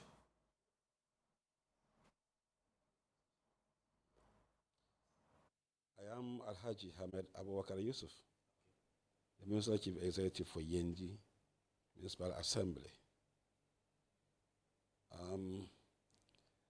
You are most welcome to Yendi. I'm very grateful for the opportunity given me to talk about Yendi,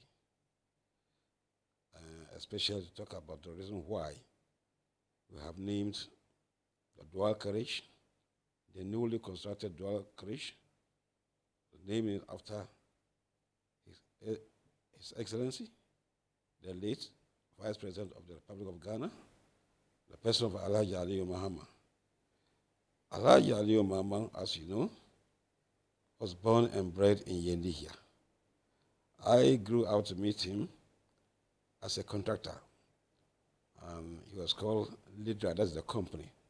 So everybody knew him as Lidra. It was until he became the vice president that the name Aliu Mahama really came out. Well, as a contractor, he was very popular around this area, not because of him, but because of his generosity. He was very generous. He appeared to be a father for all, especially within any time he came to Yendi.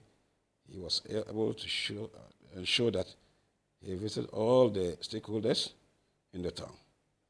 And before he became vice president, he was instrumental in looking for peace and for our development.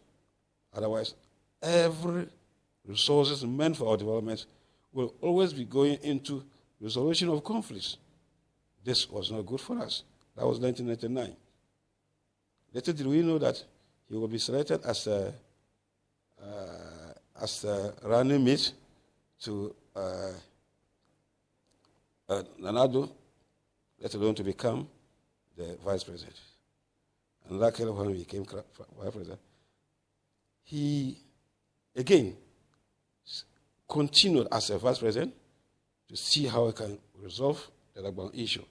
But unfortunately,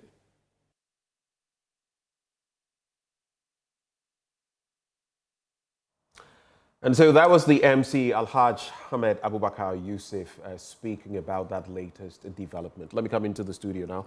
Farouk Mahama, very good morning to you. Good morning. Thanks for joining us. That's about to you. Pardon me? When I say that's about, you say nah. Okay. That's greetings. Okay, so let's do this. So that's why. Nah. That's good. Okay, all right. So, I mean, let's start off from there, this dualized stretch and the decision to name it after your father. How much of an honor is it for you? First of all, thank you very much and good morning to your listeners. And I say dasba to the good people of Yendi and to the overlord of Yendi, my constituencies, my constituency chairman, executives, and everybody. It's a humbling situation to find ourselves in this honoring state. First of all, we want to say a big thank you to His Excellency, the President, Nana Addo Dankwa Akufo-Addo, and the Vice President, Dr. Alhaji Mahmoud Bawumia, to even incorporate this development idea of bringing Eastern Corridor to complete such a befitting road status to make Yendi look like a city that is worth befitting. So I was privileged to have been part of the President and the Vice President for the sword cutting of that stretch. And today, by the virtue of the government's investment in the road infrastructure, we are privileged to say that Yendi has been well positioned and to say that to a status of a city. And then for the Vice President and the President to have invested so much in this in Yendi, it tells you that indeed Yendi is now well incorporated into the cities of modern cities in Ghana. And my late father, Alhaji Aliyu Mahama, was the first Muslim vice president to have come from Yendi and for the first Dagomba to have risen to become the vice president. So if today they have named Yendi the main street after him, it is well befitting, and it states that every successful politician, not only my late father, but all politicians across the country, from the First Republic to the Fourth Republic, indeed have shown that if you really work hard for your people, the reward is always something that we will do. And I always believe in that. Motivated me to go into politics, and I believe that continuing the legacy of service from my father and my grandfather, Mori Gala, who was a minister and an MP from the First Republic, it's an honoring state to find ourselves being honored by the Yana and the Municipal Assembly. It's something that is well befitting. I believe that Aliyu Mahama really deserves that honor for being a Muslim and the Dagomba to have risen to become a vice president. What do you think this does to honor our heroes and heroines? Yes. Because people often say that it's not worth it to die Yes. For this country. And how did the people of Yendi receive this news? It's a welcoming news, and as we speak, the family and myself are putting together with Dr. Frimpong, SK Frimpong. We have identified a runabout in Yendi.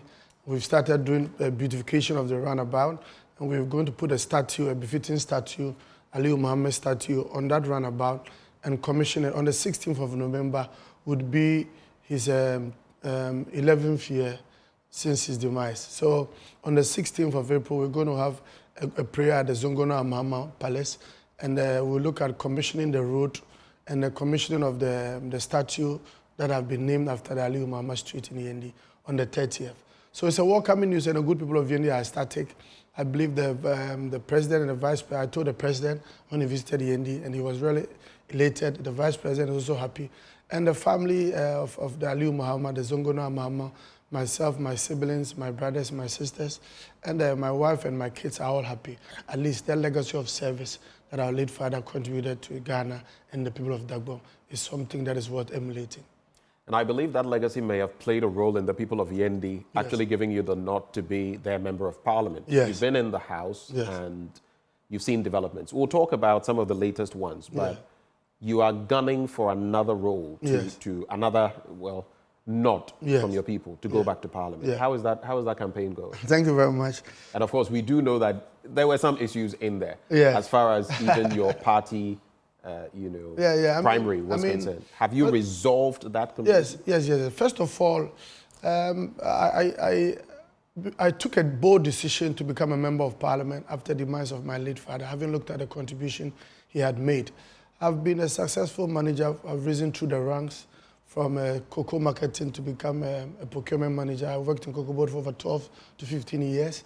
And I decided to go into politics because of the legacy of my late father, having looked at the contribution he had made in politics before President Kufuor became president, even before they were sworn in as president and vice president, and the contribution he made for Dr. Bawumia, took Dr. Bawumia around the country, and through the campaign of Dr. Bawumia, he died. I decided to become an MP for Yendi, looking at where my late father came from. My grandfather was the Zongona Mahama of Yendi, so I'm a royal from Yendi and a grandson of Zongona Mahama in Yendi. So before I became a member of parliament, I had this vision called the New Yendi City, and to make sure that my vision was to make Yendi City. And before I became a member of parliament, it was my vision that within the 8 or 4 to 10 years, under my tenure as MP, the accessible road, the Yendi should be in a befitting status of a member of, to look like a befitting status of a city.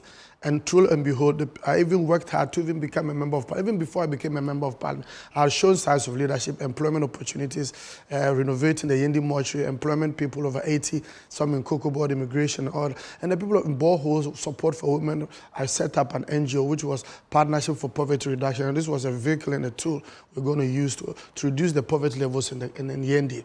So after that, the people of Yendi gave me the mandate, and I can state here that the trust levels of the people of Yendi, I was voted emphatically, and I had the highest votes in the whole region. I won over 16,000 votes in December 20, and I beat my opponent over 16,000. And I became a member of parliament. And after that, I've shown signs of leadership. I'm always in touch with my people. Every weekend I'm there. Even a research done by a lot of research companies indicated that I was one of the MPs in the North who was always visible weekends, going to the North, visiting my people, giving them all they need. So the realization of this Yendi vision and the new dream and the Yendi city is what we are seeing today. Thanks. Is that dream becoming actually a reality? You mentioned the parliamentary figures. From the last election, you secured some, 40,624 votes, 62.14%. Yes. Al-Hassan Abdul Fattah of the NDC, 24,755, 37 point something percent. Some say that this is going to be a more keenly contested election and that you just might slip up. Some people say you've not performed as much. So what would you say to such people? They should wait for December 7th. The approval rates of my work as member of parliament, having succeeded former MPs, senior MPs in Yendi who have all done their bit. But I can tell you emphatically here that my developmental vision and what I realized for Yendi in the few years as member of parliament, the Yendi vision, making sure accessible roads, healthcare delivery systems, making sure that the employment opportunities, the youth development, the renewable energy that we are going to launch in Galugu, $90 million solar energy we are going to commission with the president in a few weeks' time, the Yendi market, the Yendi roads, the Yendi hospitals that we've built. I believe that I've performed to the satisfaction of the people, and I have the confidence of the people. And I can tell you that in politics, there are always people who come to doubt your effort. But there's a minute number of people, and they cannot thwart the efforts of what I've been able to achieve as a member of parliament. And I want to state here that I am on course to win over 20,000 votes in December 20th. I'm increasing my vote from 40,000 to 50 to 55,000 come December. Because... So you feel you're going to make even further inroads? Yes, I'm increasing my votes.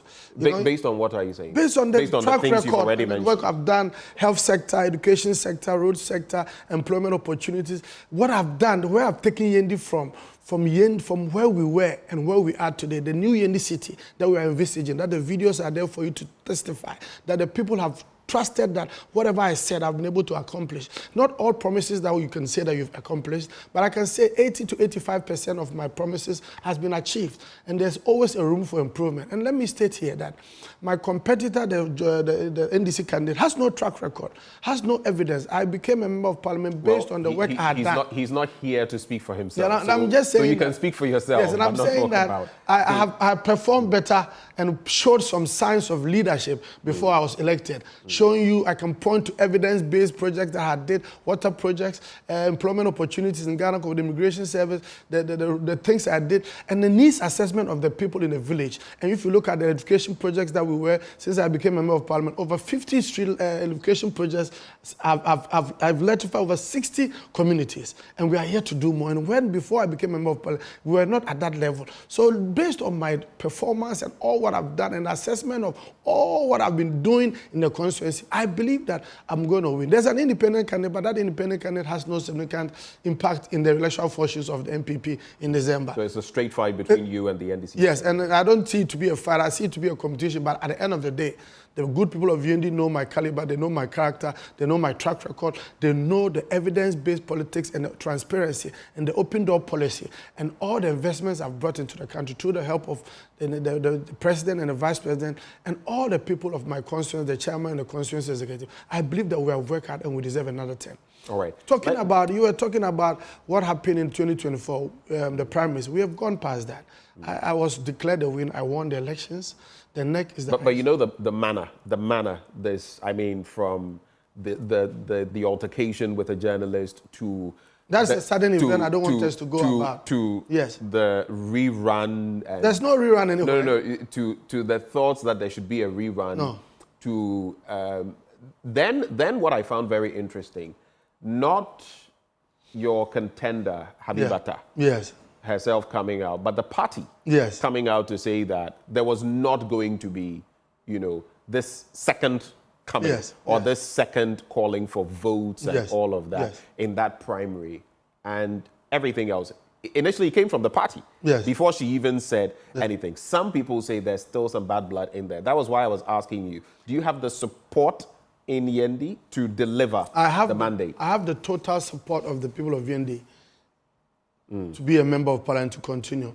And I want to state here, the primaries was well organized and successful conducted. I won the primaries. The disruption process came through. Ballots were snatched. Through her brother and all that. And after the party sat through, we counted and we came to NEC. NEC is the highest decision body of the party. And the party did their own analogy and they did what they had to do. And as a party... But if I'm not mistaken, the EC had wanted to conduct the election. But the EC doesn't have a mandate. The political party. No, but the EC had wanted to conduct it. No, I'm saying EC, as you always know, three boss statements across about elections and being conducted by parties. There's a distinction between that. The party can take a decision to do whatever it wants to do based on its own laid down procedures. But I wanted to say we've gone past that because NEC has already affirmed me and I'm on the grounds and I'm working. And I believe that my issue is that successful elections in the future, there should be adequate security, adequate protection of the ballot, and they should reciprocate in the same way in going to these 2024 elections. Because if there's going to be a genuine elections that you are winning, there should never be a disruption or whatsoever in anything that we do. Not necessarily me as an MP in Yendi, but across all the constituencies and across the country. Okay. It should reciprocate and that there should be proper security so that people will not disrupt elections and call for a rerun. You can't benefit from your own crime. All right. Yes. You are confident that you're going to win the Yendi seat for the NPP? Yes. Time will tell. Yes. But do you think your party can win the presidency going into 2025?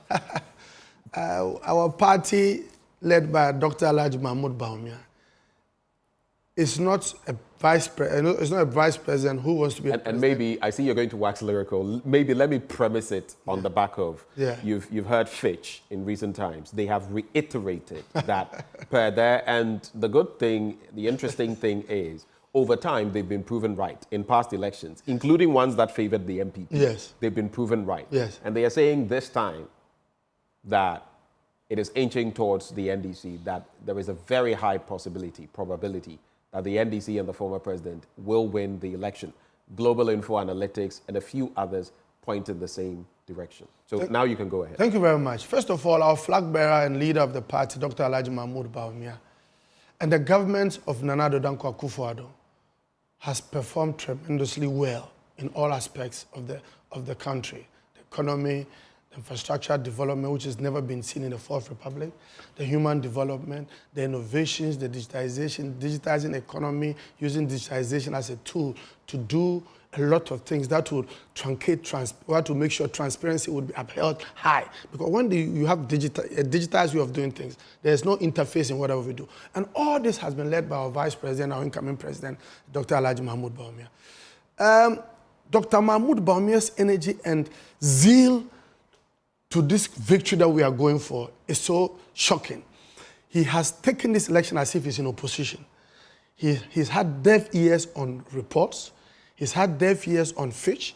He's had deaf ears on all manner of recommendations, which I'm coming. Because we don't want to work with predictions. The good people of Ghana are the determinants of who would become a president in December. So Fitch and Afrobarometer's yardstick by trying to project and say His Excellency John Mahama will win. That is not going to happen. We are going to win emphatically. The Vice President is in Kumasi, in Ashanti region, Torin. All MPs, all two our members of parliament and the PCs are all working.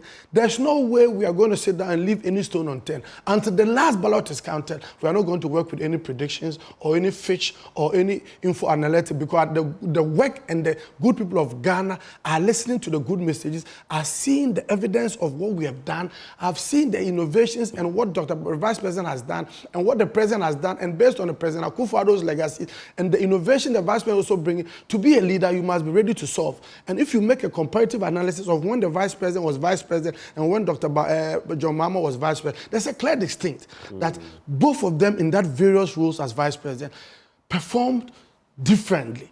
Dr. Bawumia came with a lot of innovation. But the office of the Vice President, I can tell you that it needs a lot of thinking to work, because the Vice President role doesn't really have a big role to work. You must have that innovation outside the box.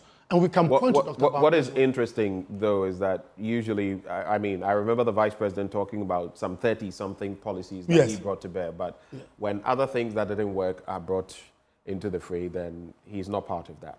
But the question is, you talk about predictions. These same predictions you have campaigned on, canvassed, trumpeted in the past when it favored you. So I don't know whether it's different strokes for different folks. Now that the predictions don't favor you, it's a different story. But I have a question. In respect of, hold for me. In respect of strategy, you're basically saying you are turning a deaf ear to all these reports. No, that's what you suggested. So I want you to clarify. No, I'm not. Please. How is that shaping your strategy if you're not paying attention to what they are saying and maybe what could lead to a loss? We have taken notice. But you see, in polling and being a pollster or giving predictions of what will happen at the end of the day, some might be, there are some accuracy levels. Some could be accurate, some could be inaccurate. We have taken notice of all these predictions that has been put out. The Vice President and the party have not really looked at it as something that is going to be a determining factor, a true reflection of what will happen. Yes, notice. So you don't believe the polls? It's not about we are working. The Vice President is working as if someone who wants now to be president in opposition. And that is how come, based on all these predictions, some are predictable, accurate, some could be predictable, wrong, but we are working as a party, and it's a trickle-down effect from the presidency, from the flag bearer to the parliamentary camp. We are all working. As if, for instance, in Yendi, the NDC Pandit is saying he'll beat me in the elections. And it's a laughable statement, and he thinks he can win. And that is his mind. But at the end of the day, on the D-Day, it's based on my movement, my continuous campaigning, and that is what the Vice President is doing. And the Vice President has taught over 240 constituencies across the country. Compared to the John Dramani Mahama, he's not been able to do that. The Vice President is not... How do you know that? We know the records. And also the Vice President... No, I'm asking, how do you know John Mahama has not been to these constituencies? We are monitoring. Follow him everywhere he goes? No, we are monitoring. We are monitoring. It's everywhere the Vice President goes, we make note and we count and we know the determination of each electoral area and each polling station and each constituency he visits. Now, the Vice President has not... He campaigns up to midnight. He's not sitting down to say, based on what Ghanaians think or based on what Nanado has done. The vice president is campaigning in rains, is campaigning midnight, and is campaigning to the last ballot is counted. That tells you that he's not underrating anybody. He's not underrating any predictions. But at the end of the day, the work and what he's doing, last minute election till the last ballot is counted, you can never know. So I want to say that the Fitch and other predictions that they've given, that is good to them. We've taken notice in every research. I've been to elections that severally they tell me, Farouk, you are losing the election.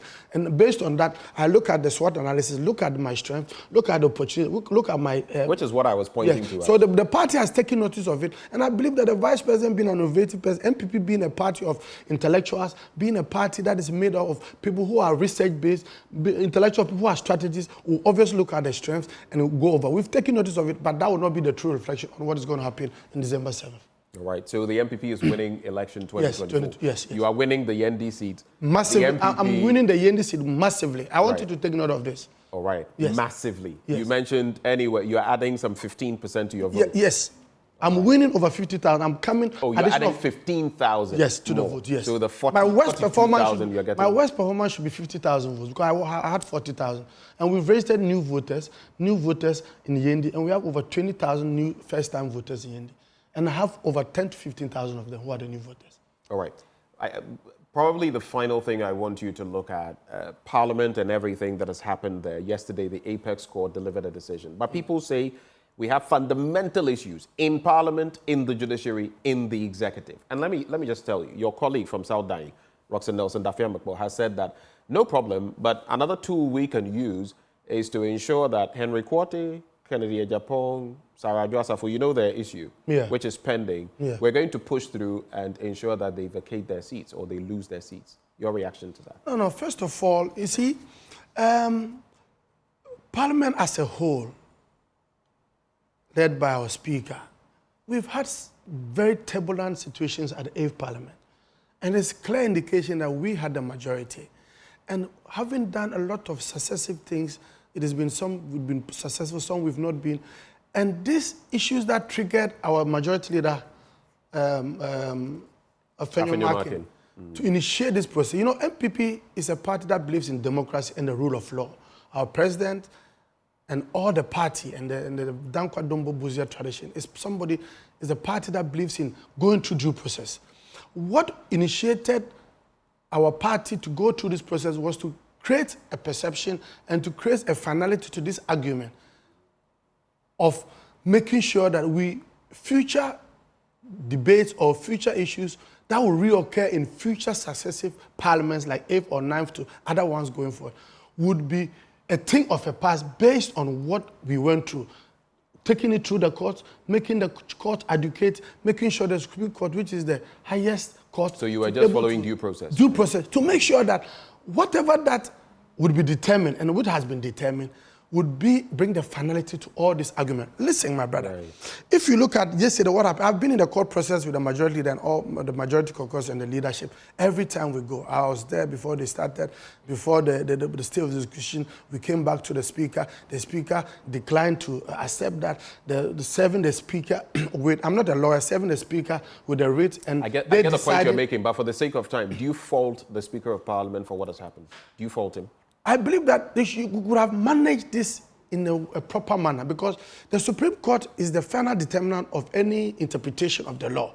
And that is how come the NPP used that way. It wasn't by coming into Parliament to have a confusion or creating a perception to the outlook of Ghanaians that MPs are not responsible and will be fighting at the plenary. And that is how come NPP followed that process. And yesterday, the finality of the matter was brought. The other people who dissented to the jurisdiction have been identified. The majority side, which was the 5, they came out, and we must follow this judgment. And I'm happy about this because it will bring a finality to future situations in this, so that if any MP is supposed to vacate the seat, that determination has been determined by the court. Yeah, I'll give you 30 seconds to give your final words, but sneak in this for me in those 30 seconds. Don Omario says, please ask him about the Yendi Water Project and also the stadium that Baumia promised that it would complete in 8 months. He made that promise in 2019. Final words. Which you can feed that in. Well, that's a message that was... yes, the Yendi Water Project... It's a very innovative project the president brought. We did a shortcutting with the president and the IANA. if you look at the situation, I'm a procurement expert, having known the mode of procurement which was being used to procure this whole contract. You look at Indian Exim Bank, the 30 million, what we went through and the procurement processes and what were the factors that led to. It was all boiled down to monetary issues. And when we couldn't do that, the president and the vice president have now come up with a new $10 million interim project that will drill boreholes to cater for Yendi for the next 40 years. Okay. So that when the party wins power... But the water project hasn't been abandoned. It hasn't been abandoned, and we've got the 10 million. I think that's all I wanted us to clarify there. But thank you so much, Farouk Mahama, for joining the conversation. He is also vice chair of the Assurance Committee of Parliament and the vice chairman of the Food and Cocoa Affairs Committee. I wish we had got the time to talk more about cocoa. You know, maybe in a cocoa board is my home, you know, so, and I'm privileged to have worked there and risen through the ranks to that level. And my grandfather was the first black chairman of Ghana Cocoa Board, yes. Well, we wish you all the best in Yendi. Thank you for joining the conversation. That is the Member of Parliament for Yendi, Farouk Mahama, and also about the honor bestowed on his father, naming that dual-purpose road after Vice President Alhaj Aliu Mahama. Do stay with us. We'll be back with more action on the AM show. Thank you.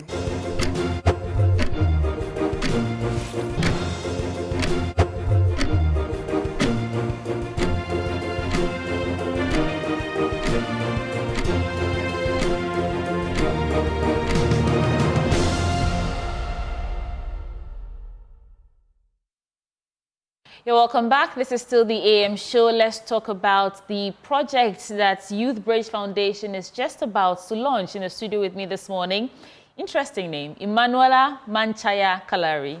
Emanuela, welcome to the studio. Thank you, sweetie. Also, I keep hearing Youth Bridge Foundation.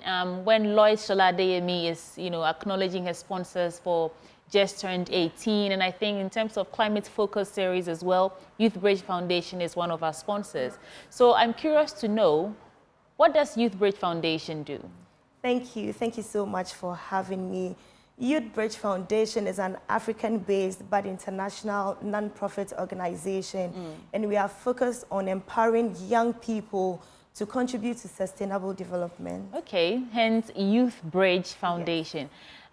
This project that you're about to launch, can you tell us what it's really about? I know that it's on the theme, empowering youth to elevate accountability. What do you hope to achieve here? Yes, as the name says, we are empowering youth to elevate accountability. With just 25 days to elections, we think it's very important that the youth know what is in the manifestos of the political parties. But we are also very careful that people do not put the youth in one group. It's not a homogeneous group. So we break the manifesto down into segments where different people can understand what is in there for them. Hence, they need to have a youth sensitivity analysis. So that is the document we are going to launch tomorrow. And we would want you to come and hear what these political parties have for us, have for the youth, and how it's being translated for each individual to understand. So who's invited? Well, let's start from where it's happening. Thursday, that is just tomorrow, at the British Council at 4 p.m. Who's invited? Yes, so the consultant, Professor Bawile, the Dean of Business Graduate School, worked on this document tirelessly. He's going to be there. Our partners are going to be there. Star Ghana, who supported us with funding from the Foreign Commonwealth Development Office, are going to be there. We're going to have the Czech Republic Embassy. We're going to have the British High Commissioner as well. We're going to have a lot of our partners because we, as a youth focus, have had people work with us, and they would want to come and see what we have, how this document is being translated for the youth to understand. Last thing before you go, you were telling me that you yourself have been empowered by Youth Bridge Foundation. So in a sense, you're a product of Youth Bridge Foundation, and you're here today talking waxing lyrical about your latest projects and all. What would be your message to young people watching us right now in terms of why they should pay particular attention to this? Yes, it's very important because for each political party, there have been provisions made for the youth. If you don't read, you would not understand. You would not know what is in there for you. But because we know you might not read, I think a lot of people have not read the manifesto. Our job is to break it down for you. So we have done the job for you. We are launching it for you so you can come and then see what's in there. How can you strategically position yourself to be able to maximize the potentials of what these manifestos have to offer. In other words, you're bridging the gap in the disconnect between the youth and what the political actors are offering or promising. I think you're doing a fantastic job, Emanuela. Thank you for coming. Thank you. So Emanuela Manchaya Kalari is from Youth Bridge Foundation, and they're launching this project document tomorrow at British Council in Accra. It starts at 4 p.m. sharp. There are a lot of stakeholders who will be there, but do well to attend as well and find out what's in the manifesto for you as a young person in this country. Well, I believe that's how we're wrapping up for the AM show this morning. My name is Sweetie Abochi. I did this with Benjamin Akakbo. We're back on your screen tomorrow at 6 a.m. Make a date, but stay for Faustina Safo. She serves you.